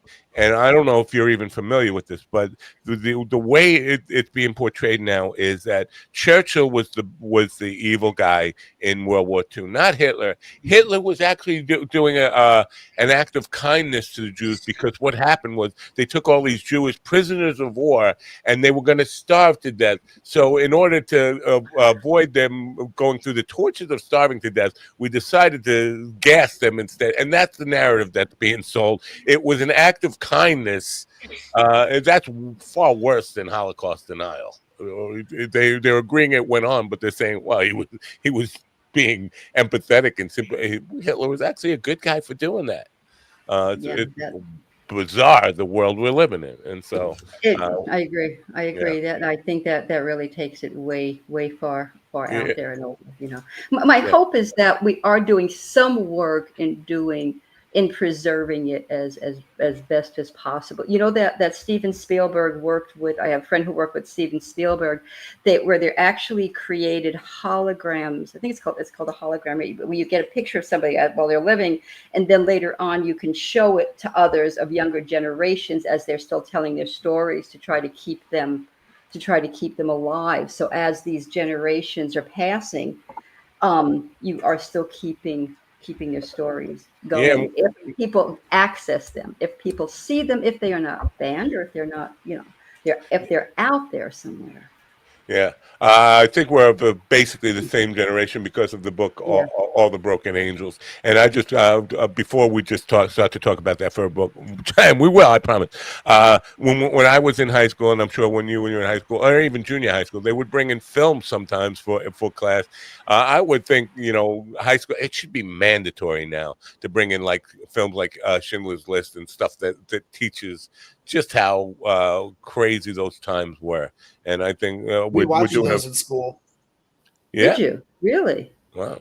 Very good. Wow. Yeah, growing up, we had a pretty in-depth education on the Holocaust in my school anyway. Like we spent a whole semester in social studies, and we watched movies. We looked at like 3D renderings of like Auschwitz.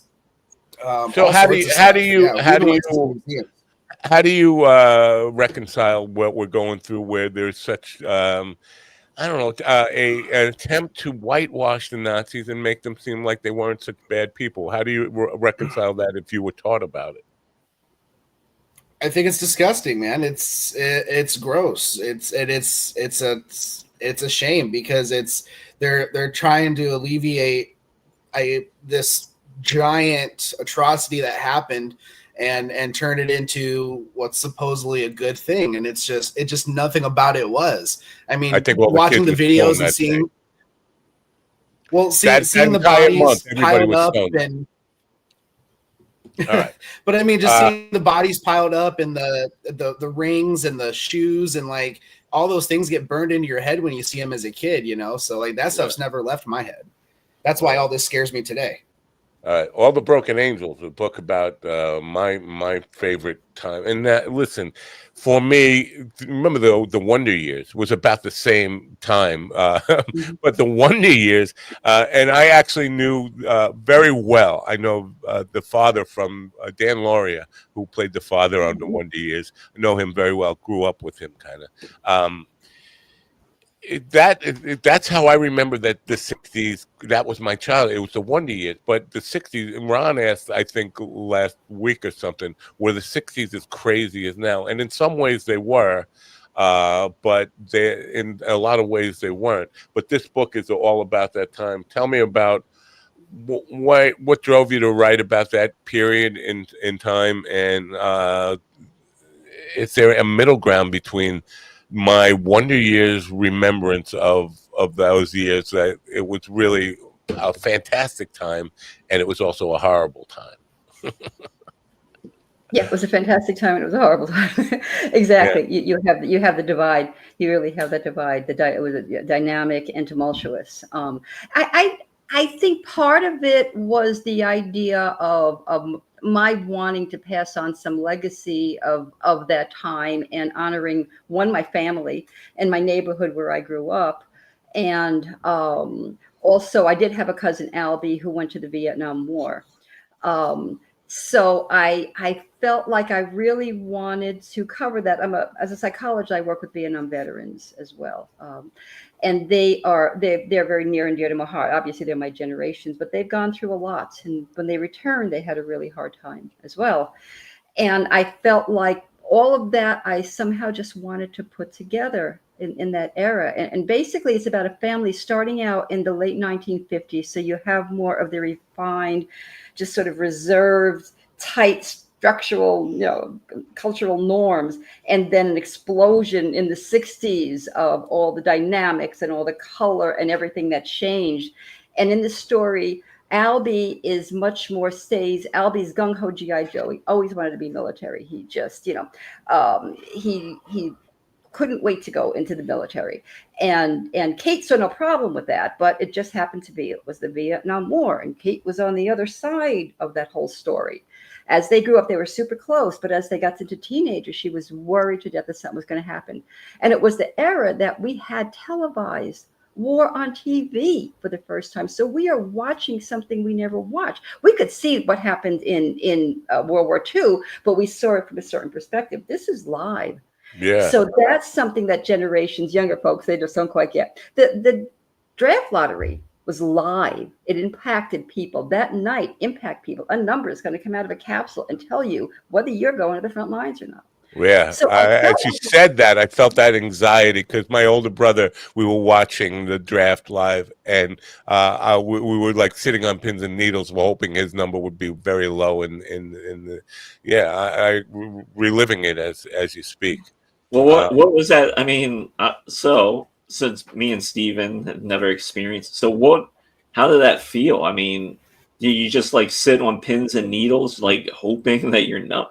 Yeah, but there's two parts of that because, you're hoping your number doesn't, but realizing somebody's going to go. So realizing there's some guilt that goes with it. There's the pins and needles, hoping I don't get sent, and if I do, what are my options, and how can I get bone spurs and not go? Or how do I be a conscientious objector and not go to jail? Do I go to Canada, Mexico, whatever? All those kind of thoughts, but then realizing somebody else was going to go in your place and probably come back with a flag around a box, and guilt, all those kind of things on compounded. Very weird time.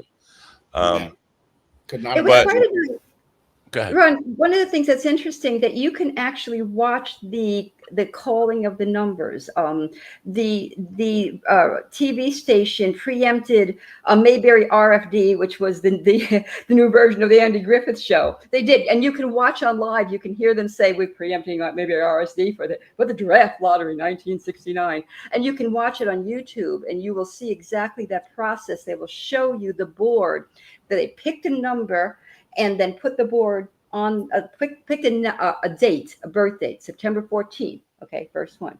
It goes up there. Then the next one. Then the next one. And you are hanging there. You're just holding on super tight. Like he was saying that you do not want that number called because about the first 195 are called. And it was fascinating because younger readers, they'll go, "You mean this actually happened? You mean I could be sitting there and I'd have to do what they saying. I'd either have to go in or go to Canada or whatever." But younger generations cannot even imagine that happened. We documented, Steve and I spent a lot of time watching that over and over again on YouTube and really trying to get the emotions and the feelings of what it was like sitting there. And I didn't even know that existed. I thought it was just, we're just going to send you a letter and you report. But It was the worst, originally it was the worst NBA draft. Yeah. It was like the worst NBA draft in history. Yeah, it sounds like it, dude. That's terrible. Yeah. Yeah. Yeah. In a lot of ways, and I was too young for Vietnam. The Vietnam War ended when I was 15, so I was too young to serve in it. But in a lot of ways, it has defined my life. Just the era, and obviously, you talk about the draft. I knew 3 people on my block who did go to were drafted, and 2 of them came back in a box. And my brother missed it by his birthday not being in the lottery, being very low on the number. But I feel like because you mentioned the late 50s and this era where people idolized the World War II heroes, and there were people who actually wanted to go to war. This patriotism, this idea of patriotism, I'm just going to go fight for my country and be a hero. And then they got into a war where they didn't know what the war was about. At least in World War II, we knew that Hitler was the enemy and he was doing atrocious things. In Vietnam, like, what the hell are we fighting for? And today in 2025, that question has still not been answered. What the hell were we fighting? We were fighting for to keep communism out of the United States. Well, Matt, in World War II, though, remember, in the beginning, not everybody in the U.S. was convinced that Hitler was the enemy. That's true. That's true. And there are still people who are not convinced that Hitler was. Yeah, I'm saying, but it was a lot. It seems like, I don't know if it was a lot more or if it was just a segment of the population. The population was smaller and it's still like the same number of people. I don't know that for That's true, but the image of the guys who went to fight nobly in World War II was what my generation grew up on. When we played guns and stuff, we were emulating our fathers over fighting the Germans or the Japanese. Yeah. And then, so these guys were waiting for the parades in 1965, 1966. They were looking to go serve. They got there, and then they were really disillusioned. When they came back, they were throwing their medals at the Congress and at the White House and all this stuff. It was a really strange experience for those people, and to capture that in a book. Did you talk to any of those vets while writing yeah. the book? The stories are real. I mean, obviously names are disguised and situations are disguised, but the stories in there are real. All those stories are real. They would have to be told that before they left Vietnam, they would have to change into their civvies, their civilian clothes, because when they would land in Travis Air Force Base and then go to San Francisco, they risk having, being called names and having things thrown at them, various different things thrown at them. And some of them just didn't have their civvies anymore with them. They had already shipped them home. So they came home to this onslaught. And that's really, to me, that's part of the, like last night, I was at a VFW because of pool league. And I always, for me, memorials are always just weird. I just kind of find any memorial funny because it's just how I am, because probably stuff that's happened to me.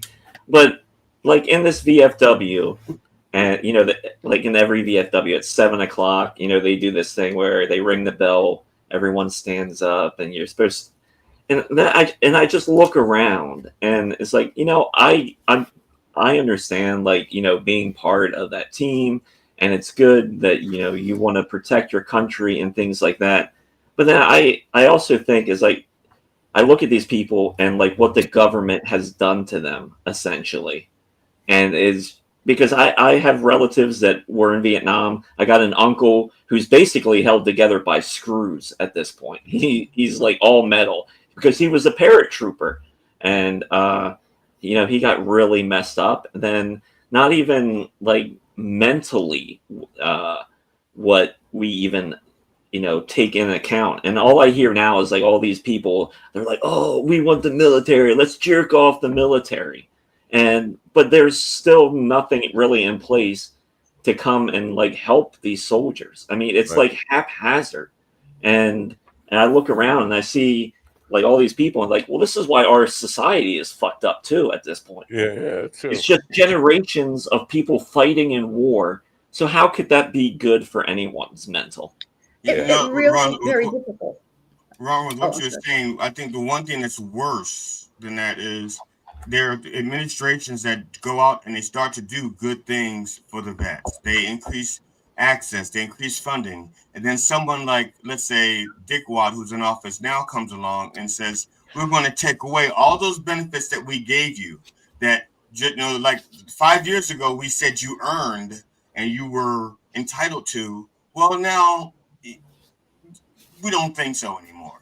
Yeah. And it's worse to take away something from someone. If they never had it, they've just gotten used to just it being a sucky system. But then you start to fix it and take it away from them. I think that's even worse. Now, let's come back to the book for a second. All the Broken Angels is about this period, but often when we hear MAGA people, they're talking about Make America Great Again. They won't say this when I ask about exactly the period that you're talking about, but a lot of them are because of age. I can assume they're talking about this era, late 50s, early 60s, even into the 60s and 70s maybe, but it's because we were children then. Of course, the world was an easier place to exist in because we were children then.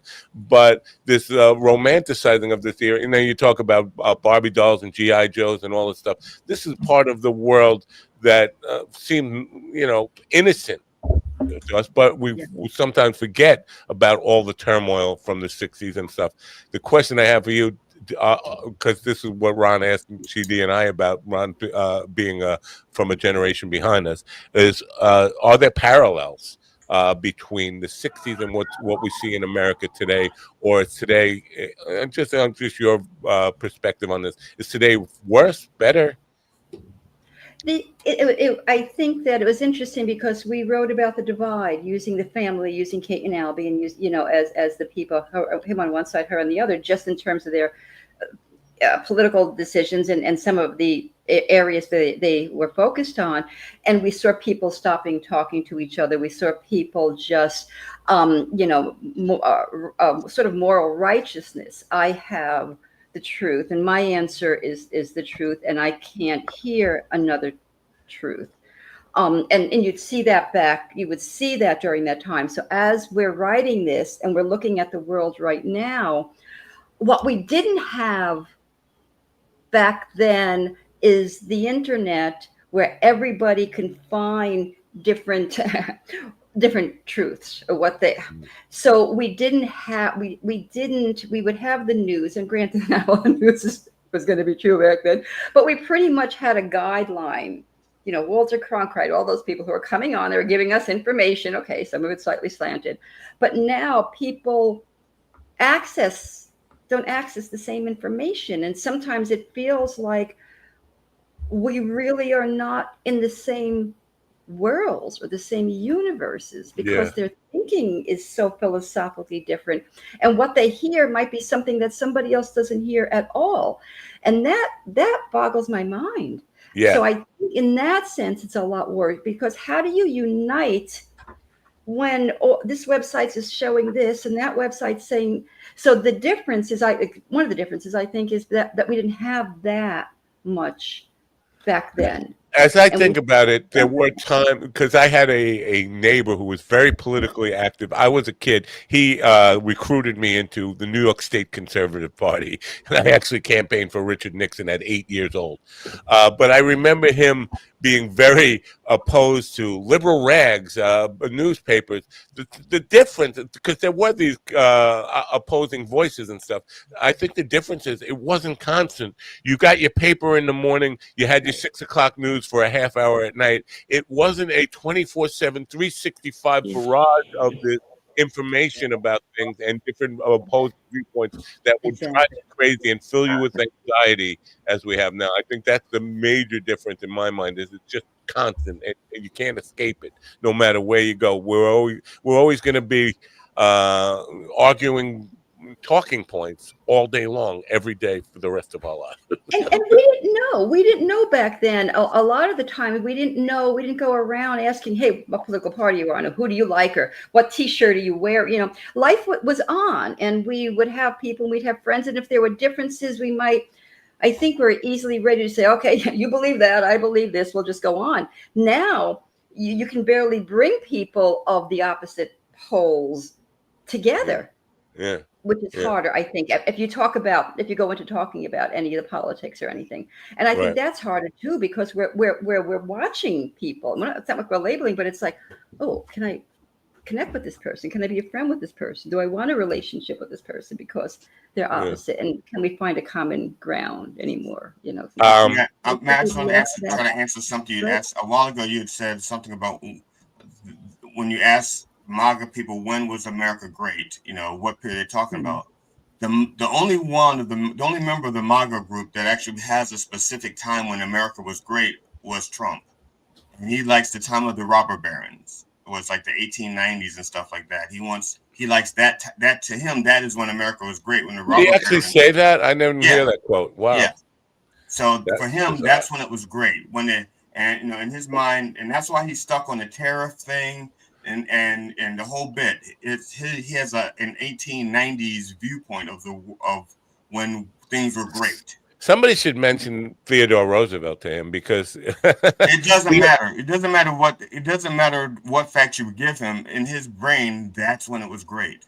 No, but Theodore Roosevelt was a guy he kind of started to model his political campaigning after, because Roosevelt was the guy who started out as a Republican and then started the Bull Moose Party to get people to follow him. But that way he was 100% opposed to the robber barons and thought that monopolies were killing us. And he was Theodore Roosevelt is one of my one of the presidents I hold in high esteem. But anyway, somebody should kind of educate him on exactly how that works. I think Trump is stuck on, I think it's McKinley. I think that's the one. Right. I think that's who Trump is stuck on. Yeah, I'm surprised that he would say that era, but you know, I shouldn't be surprised that anyway. Well, he said it a myriad of times. Wow. So it's All the Broken Angels. Where does this book fit in? This is probably not an author's concern so much, but from a marketing perspective, what genre do they put this? It's not a memoir, is it? No, it's historical fiction slash women's fiction, because it really goes into Kate's story too, like how her life. You know, she definitely protested the war. She was out there. Something happened that was very serious that sort of turned her life around a bit. And she started connecting with veterans, and she was looking for a sense of purpose in her life and how to be resilient after something very difficult happened. And it moves us through that resilience, that sense of purpose. And as a woman, what the 70s was like for women going into the workforce and what your roles were. So that's where you had just certain specific places you can be, and you're pushed right back down again. Yeah. So the woman's fiction part of it covers her journey as she decides and tries to figure, because she didn't know what she wanted to do in life. I'll be gung-ho military. I have a purpose in life. Kate is like, well, I'll go be a waitress in a hip, Greenwich Village cafe, and listen to Joan Baez on the radio. And that's what I kind of think is kind of groovy. And then something happens and life turns her around on a dime. And she discovers these people, this eclectic group of people who enter her life that starts giving her ideas and heads her in a direction, a purpose, a resilience. I can come back from what just happened. I can go through grief. I can go through hard times. The term radical acceptance didn't fit right back then, but I'll use my version of 70s of it. And I can go through this loss. I can grieve, and I can find a way to pass it on, have a purpose, pass it forward. There's a line that's in the book I'll play it forward, pass it forward, pass it on. I need some of that kind of radical acceptance in my life, because I've been very introspective looking back on, like, what the hell was this crazy ride all about? And there have been things, mistakes along the way and things that I was proud of, but trying to make sense of a life when you get to this point in your life it's really like, what the hell was this? And try to relate what I think I was here to learn or accomplish in this life is still something I think about daily and still have no answers for. So your readership, is it women, or is it men, or is it old people, is it young people?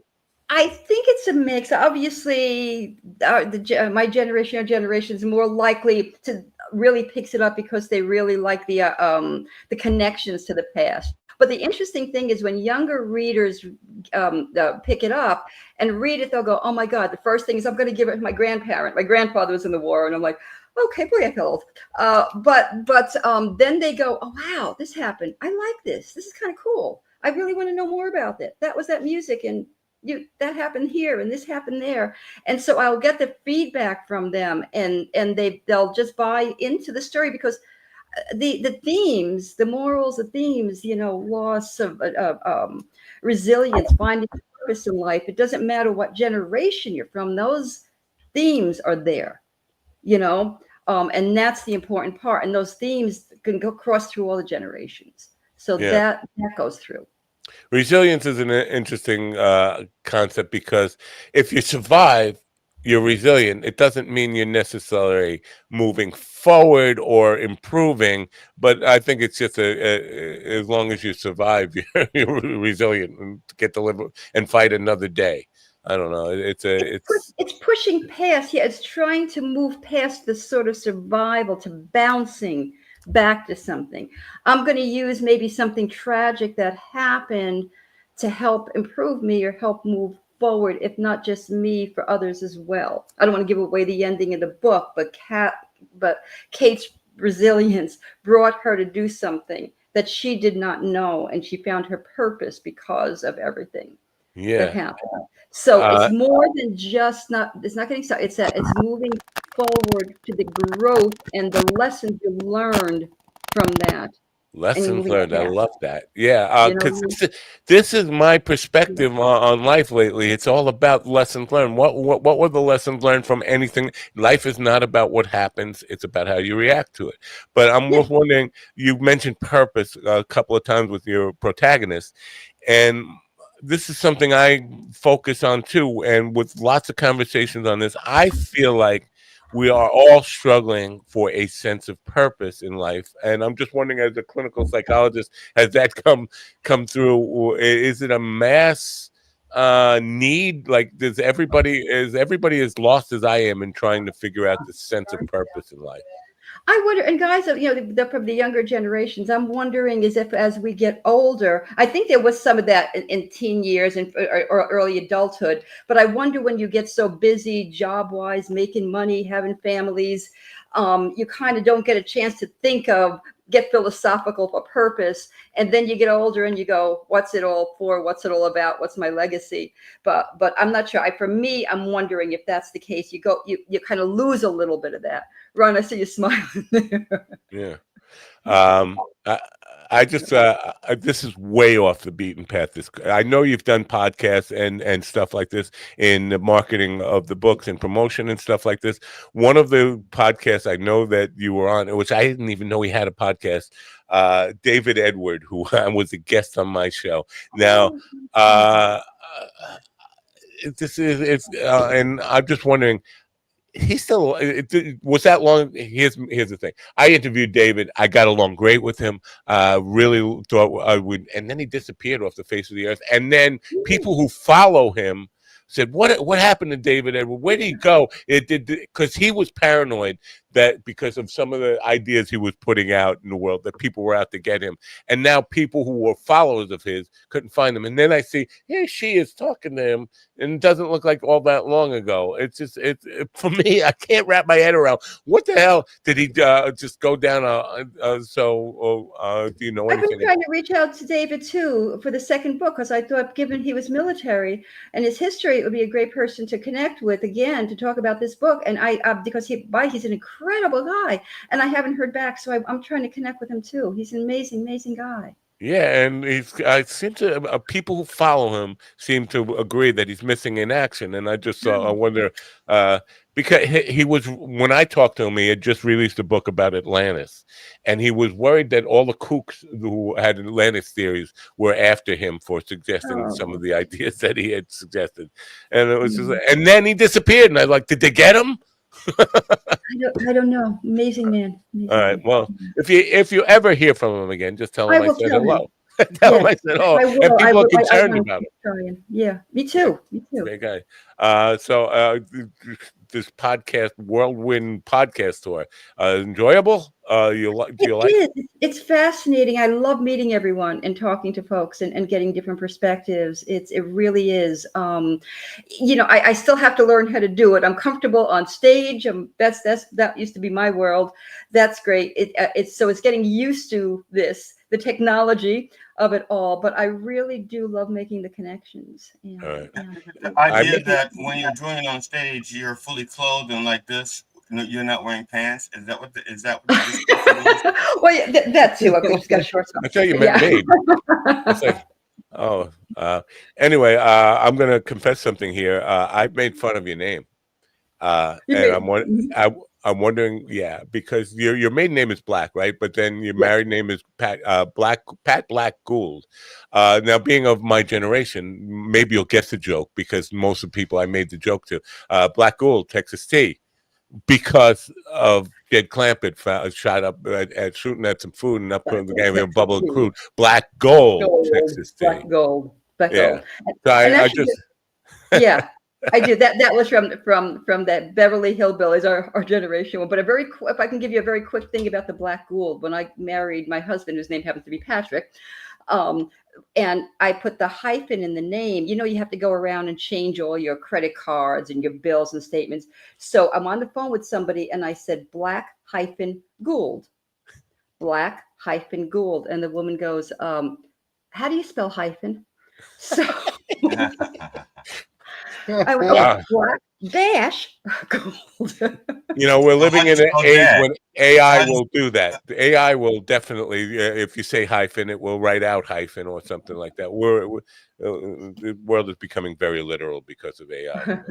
I'm sorry, GD. I cut you off. You were going to say something about your mom. No. Oh. I just asked her how to spell dash. How do you spell dash? There you go. Even that, you kind of wonder, right? He doesn't. He's very scarred by this whole thing. He brings it up constantly. You can't shut him up about it. Anyway, I want to show the books one more time. Ron Duck. I want to show the books, and you can go to oh no, patblackgould.com and the crystal beads and all the broken angels.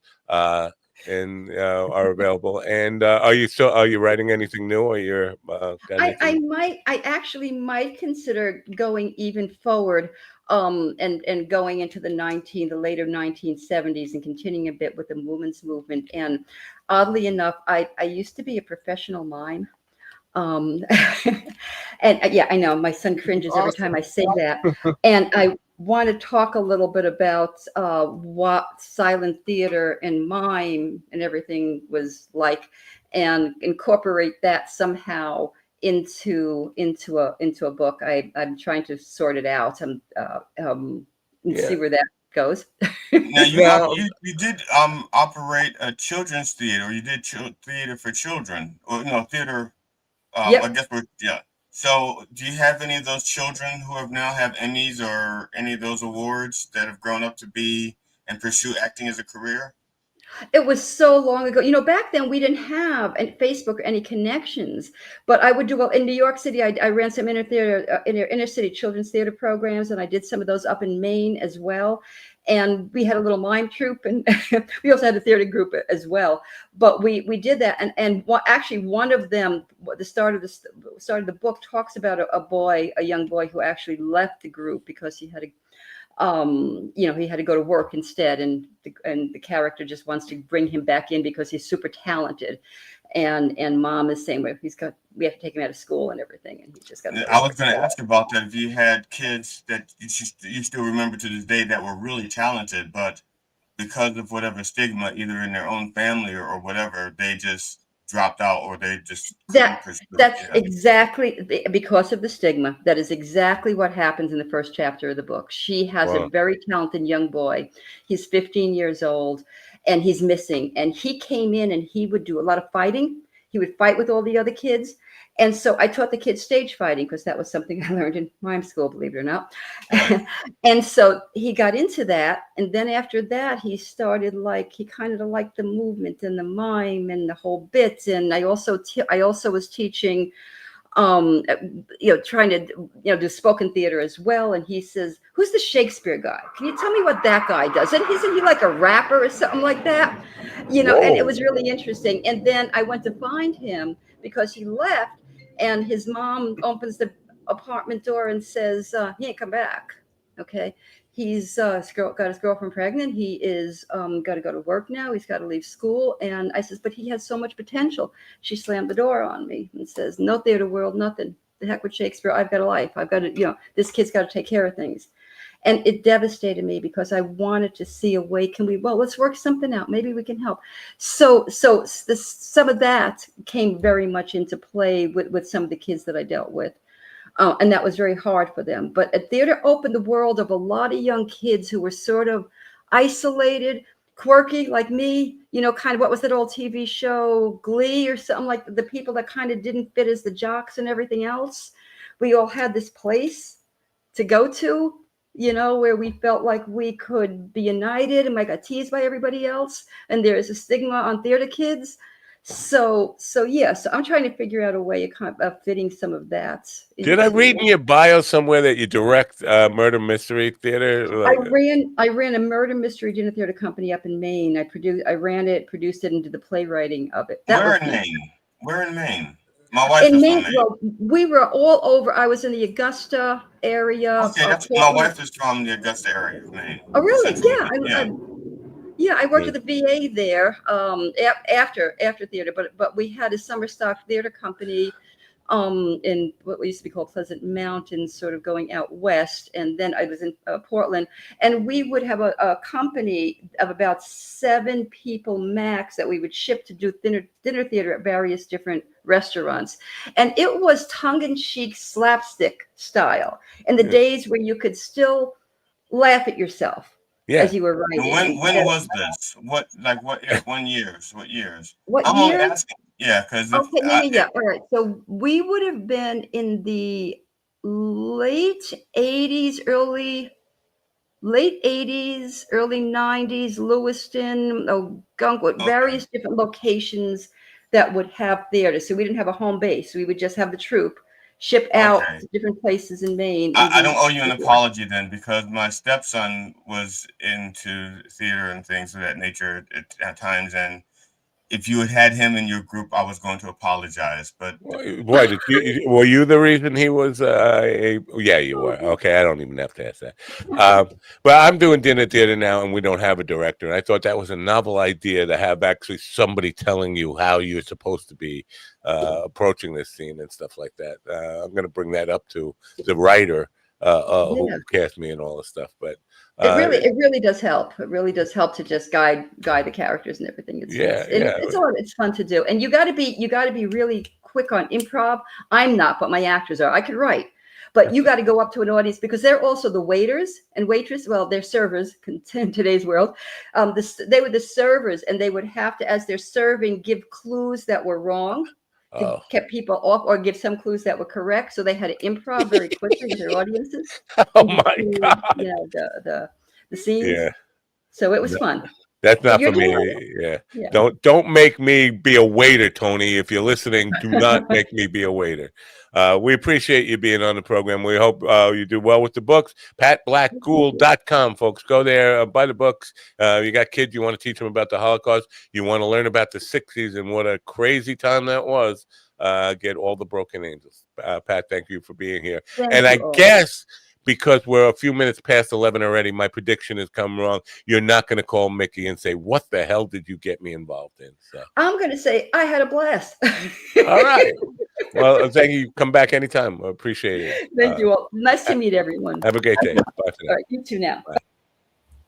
Bye. Pat Black Ghouls, folks. PatBlackGhoul.com. Yeah. Interesting stuff there.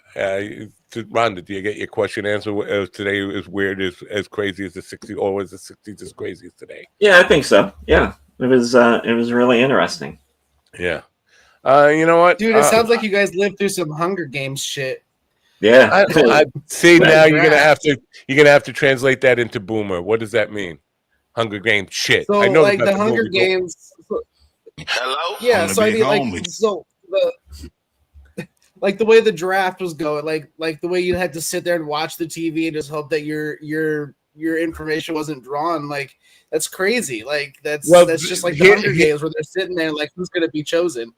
Here's the deal on that. Sorry, GD. Here's a nickel for you. No, the only people that watched were the people who didn't want to go. The people who wanted to go didn't bother watching. They were going to fucking sign up anyway. And there were people who, because they grew up in an era of World War II, all those vets were heroes. They wanted to serve. They wanted to go and become those heroes that they grew up idolizing, their fathers, their uncles, their grandfathers, whatever. And so the only people who were watching that draft, people who wanted to get bone spurs, people who didn't want to go. It was a weird time. People didn't want to go and couldn't get into the champagne units. Yeah. Because if you could get into the champagne unit, it didn't matter when they drew your number. Yeah. It's just like, I'm not going. Yeah, that's crazy. That's wild. It just feels like, because they say those who don't learn from history are doomed to repeat it, but even those who do learn from history are doomed to repeat it. It just seems like it's like an endless fucking Groundhog Day. You know, that's because like you and I have learned from history, but the rest of them haven't, and so they're making me repeat it, even though I don't need to. Right. I don't need to see this shit again. I learned. I know about this. I don't need to see another Middle East war. Right. When you hear these people, though, basically, I mean, almost to a T, saying the exact same lines that George Bush was saying about WMDs and stuff. And it's like, wow, I've watched this movie before. And then Trump declaring victory the day after he started the war, like mission accomplished. Hello. I mean, have we seen this movie before? Come on. Do we need to make another bad remake? But yeah, we do, obviously. Yeah, I mean, imagine being in that difficult position, wanting to send your kids to die in a Trump war, and at the same time, you can't leave your kids alone with Trump. Yeah, that's absolutely true. But most of the people, they don't want to send their kids to die in the war. They want to send my kids and your kids to die in the war. They want to send the immigrants and the DEI. Yeah. Trump does want to send Eric. He does want to send Eric. That's right. Eric and Tiffany he wants to send. Can you imagine the front lines and Steven will be the general and it'll just be a bunch of guys in wheelchairs lined up. Charge! Yeah. Operation if I may, baby, let's go. If I may rewind the show to about an hour ago, because in the middle of the conversation with Pat, I didn't want to ask you what the fuck this was all about, but Ron said, breaking news, Native Americans are now responsible for 9/11. What triggered you to say that? Well, you're talking about rewriting history, and this administration does not really like people with any type of brown skin. So it makes sense that the next thing we'll see is, oh look, the Native Americans do.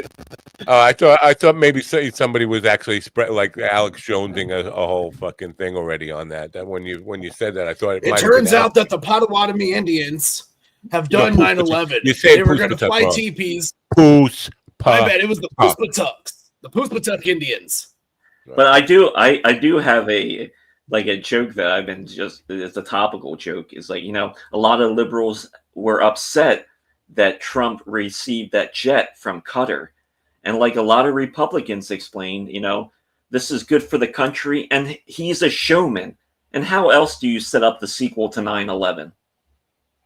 Yeah. Good point. Very good point. I like it. You do like it? Well, I take it back then. That's a bad point. Steven likes it. I'm against it.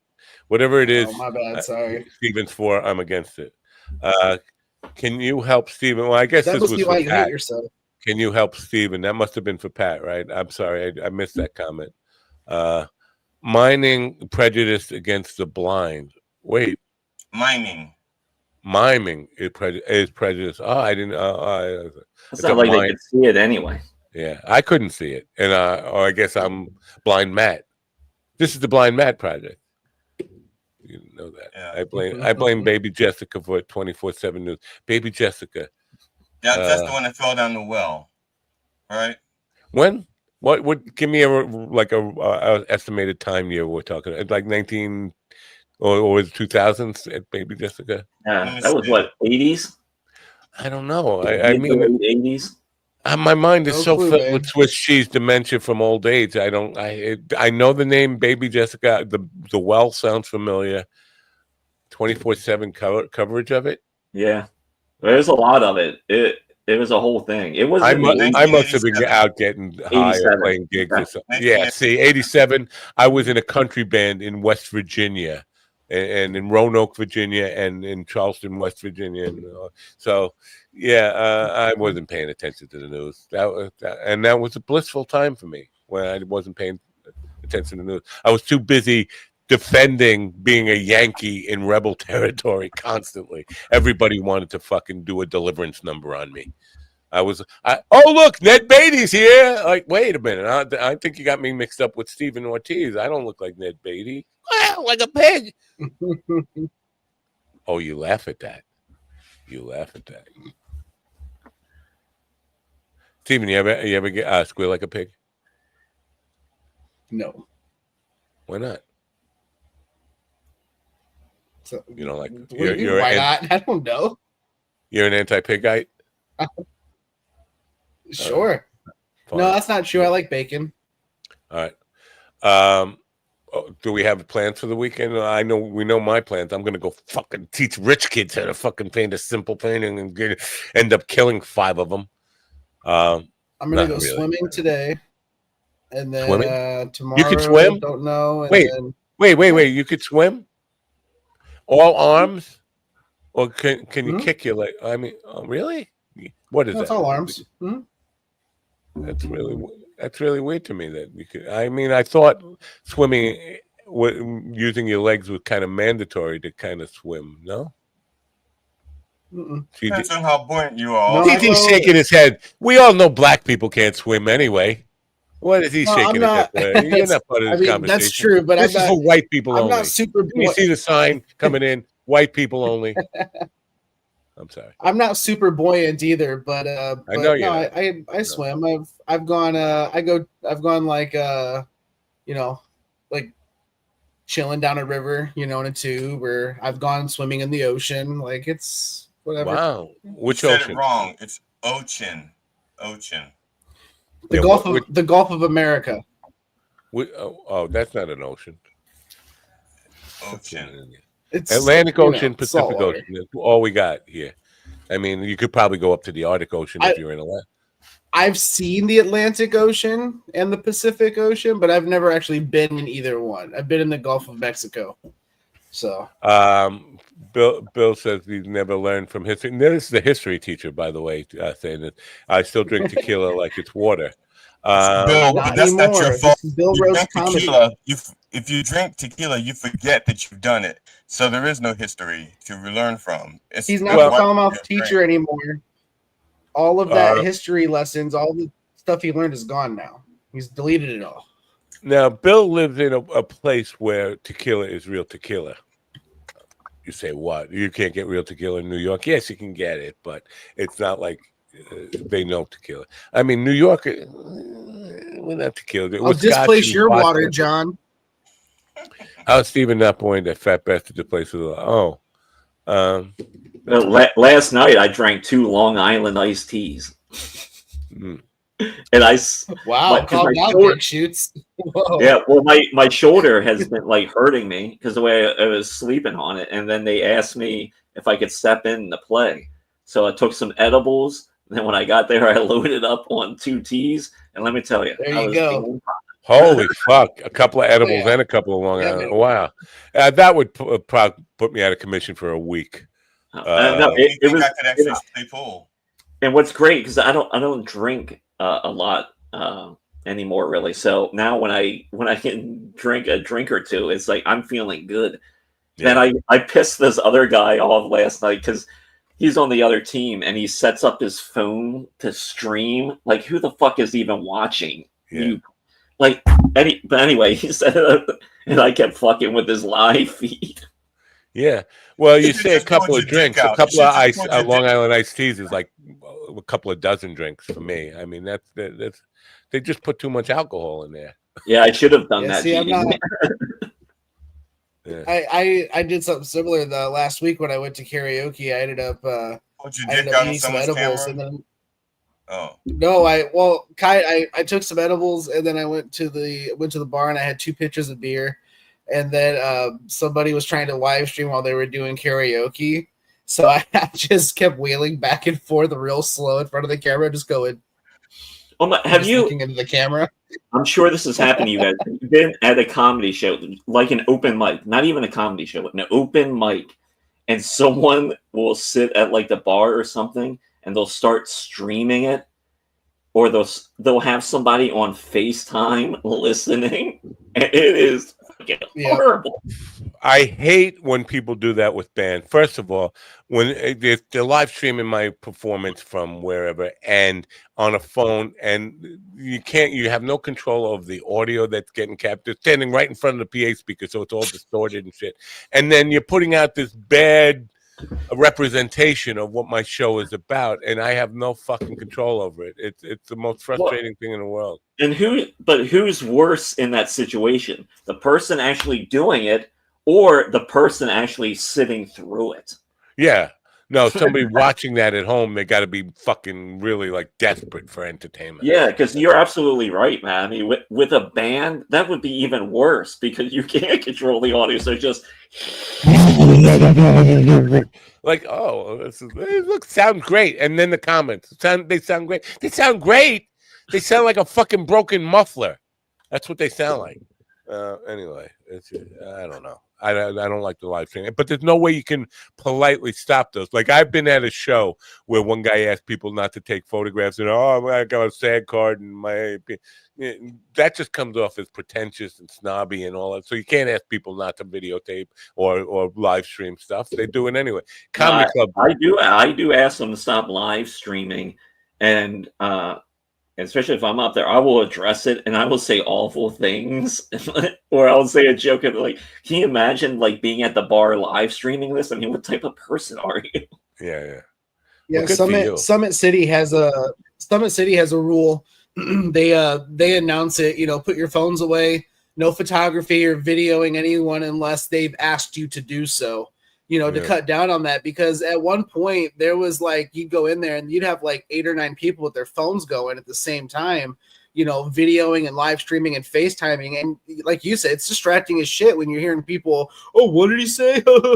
You're like, shut the fuck up, dude. Hang your phone up and enjoy the show. I took Scott Braven, the bass player from the Rockin' 45s. I took him to an Erica Road show. And he made me regret it within like 3 minutes of Erica came to the stage, and he didn't take his phone out. He took his fucking SLR out with a flash on it, and he starts clicking pictures. And the manager comes running over like, what is this? This is not a photo op. It's like, dude, have you never been to a comedy show before? You can't just do flash photography. But comedy clubs are better at controlling that stuff than like theaters or outdoor venues and all this stuff. It's just, for me, it's remember at the top of the program, I remember all the way back then, the top of the program, when I was saying about 88 Heil Hitler. All right. Trump just tweeted something out. He said, I got a call from Congress last night. Sir, imagine Congress. So we know that's like bullshit. Go ahead. Yeah, right. Yeah. But I'm building up to 88 here. He said, I got a call from Congress. Oh, this is Congress. Sir, there's a problem. What is it?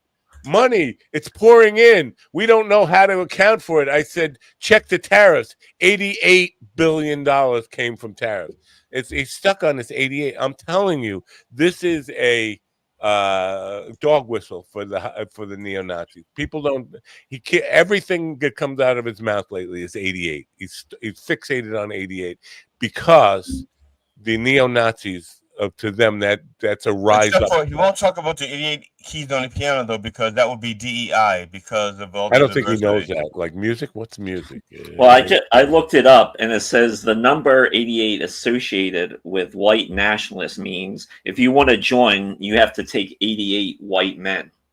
88 bags of dick, dirty dicks in your asshole. Wow, that would make me choke on it later because then it tastes like shit.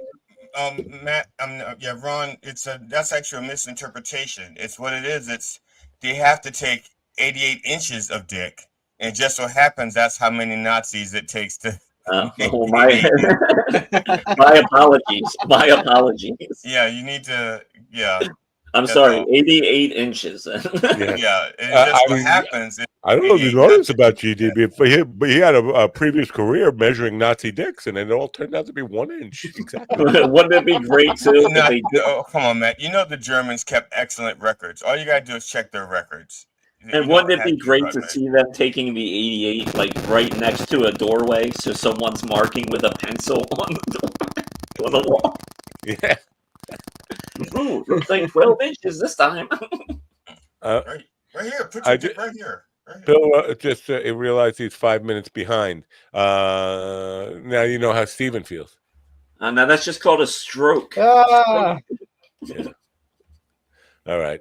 I guess we should end this. I don't know how to end this. I don't know if anybody has an excuse. Well, these fucking kick people. What are you trying to say, W? His name is. What is that? What is that W? Like 4 times. I'm just going to write W. And then his name is Little Scam Live. Little Scam. I don't know. I'm all W confused. is like maybe it's put a W in the chat for you know. I'm going to start doing giveaways with the hashtag giveaway thing from StreamYard. They got to fix the fucking button first, the loop button. But I'm going to start. I got to think of giveaways. Something people would be interested in. But I think next week I'm going to start doing some of that stuff, contests and getting people tune in to win. I don't know. Look at me. I'm being like I care about marketing all this. No, actually, this was given by a friend. I can't give away this. A friend gave me this. No. Do you have a connection there where I can buy Pez in bulk or Pez dispensers in bulk? So I'll give away Pez dispensers. That's a good. Can we get Pez dispensers with our faces on it and give those away? Yeah. No, Stephen actually thought. Stephen had a thought. Actually, you can get Pez dispensers, custom Pez dispensers with your own face on it. So when I put this background up the other day, this Funko, I got a message. Someone said that they would buy this if it was available. What if we just got some of these and gave them away? Yeah, no, they're so cute. Look at it. Stephen's actually thinking like a producer. Now, here's one thing that because Stephen has been in charge of trying to recruit some porn stars to be on the program. This is a real thing. I reached out to somebody who knows Jenna Jameson to see if I could get her on the program, and I said that one of our co-hosts, Stephen, the sitcom Ortiz, is dying of brain cancer, and this is his final wish is to get to meet Jenna Jameson. He loves Jenna Jameson. So if she comes on, I'm just telling you this: if she comes on, you got to act like you're dying of brain cancer. You'll do that for me, won't you? Act like RFK Jr. Got it. Yeah, and put like a little ketchup underneath your nose so it looks like you're getting bleeding. She's like, this is a new kind of make-a-wish for fucking boobies. Yeah, it's make-a-wish for people who chronically beat off to porn. So. Now, just so you know, it's a custom Pez dispenser is 120 euros. 129 euros. Oh my god! What's the conversion rate euro to dollar? Do you know roughly? I mean, is it more or less? Is it a euro more or less? Yes, more or less a dollar or euro. A euro is more or less a euro over there. I don't know what it is over here.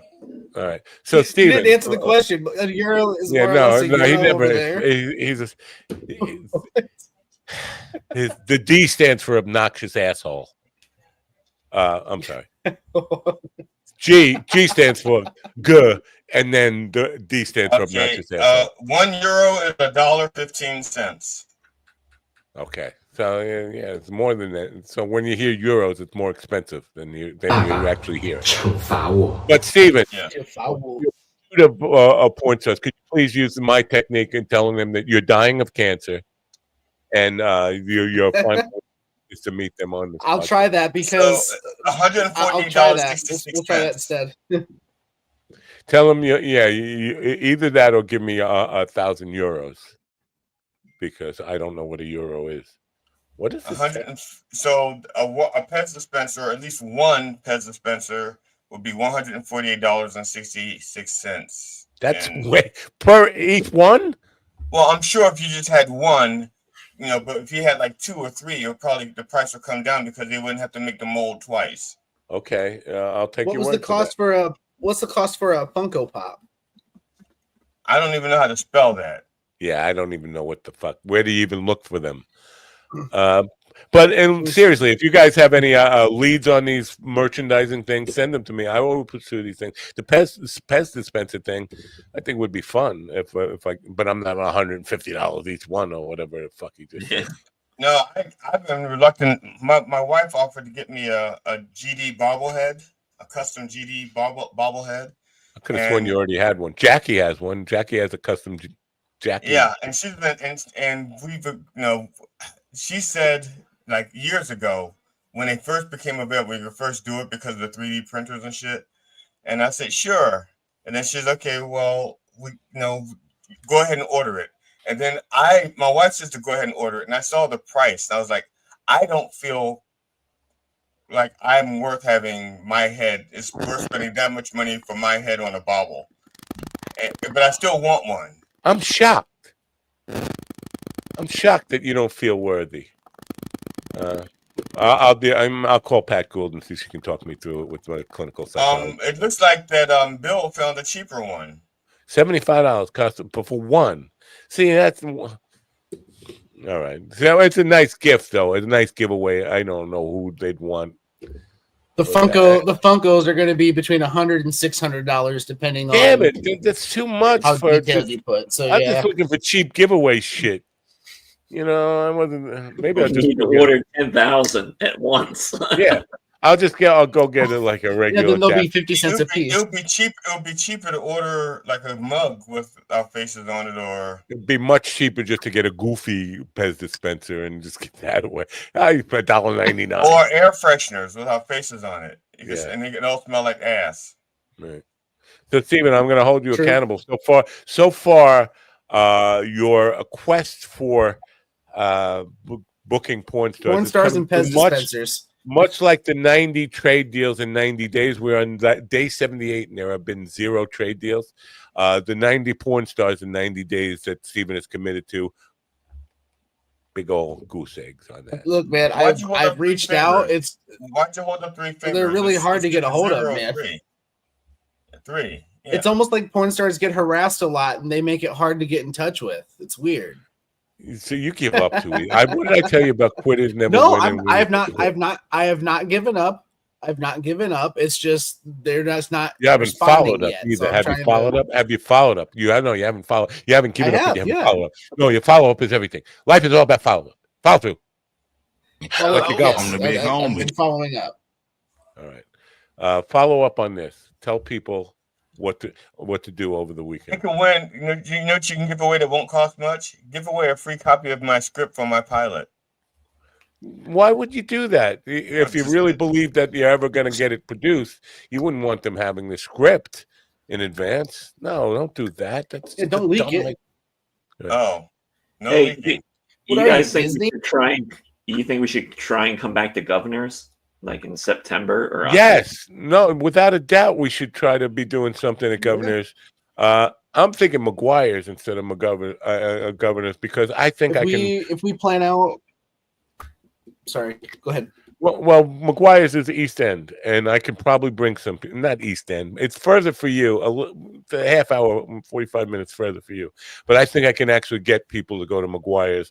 Governors from my area. It's really hard to bring people to Governors, but we should definitely try to pick a date. That's the problem I had. The people that I knew in New York weren't going to go to Governors. It's like, yeah, we say we love you, but we're not going to Governors to see you. Really? Well, but it wasn't location reason because mine is Governors is just too fucking far away from my people. Yeah, it was the distance. We should definitely do that. Maybe like early fall.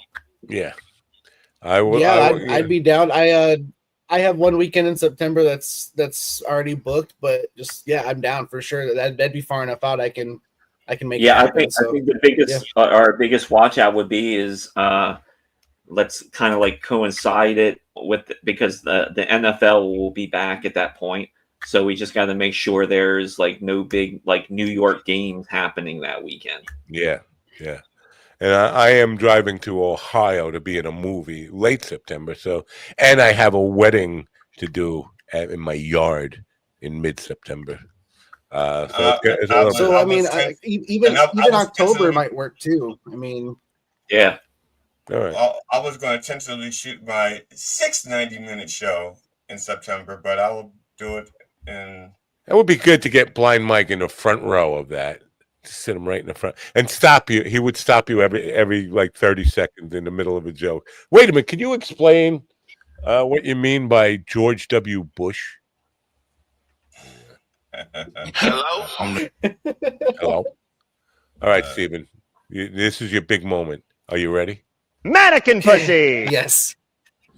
All right. Don't forget to put it in your ass. Oh, shit. I fucked it up. Hold on. Don't forget to turn on your radio.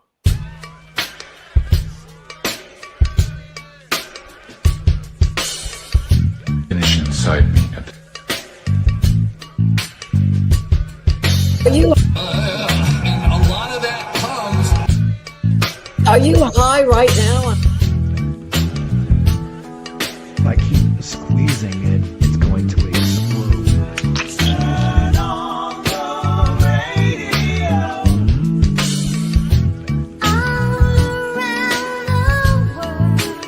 Hey, Brock here. Go fuck yourself.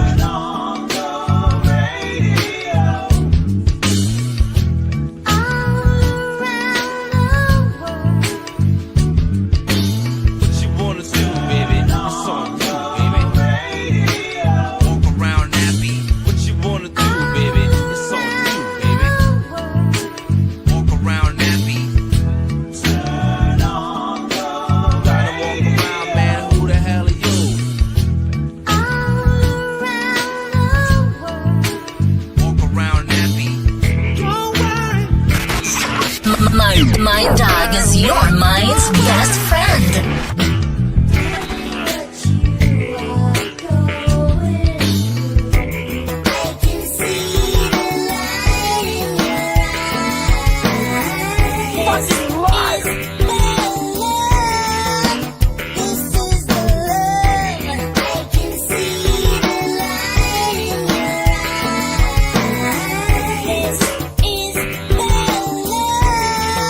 Welcome to Minucci's.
listen to me now.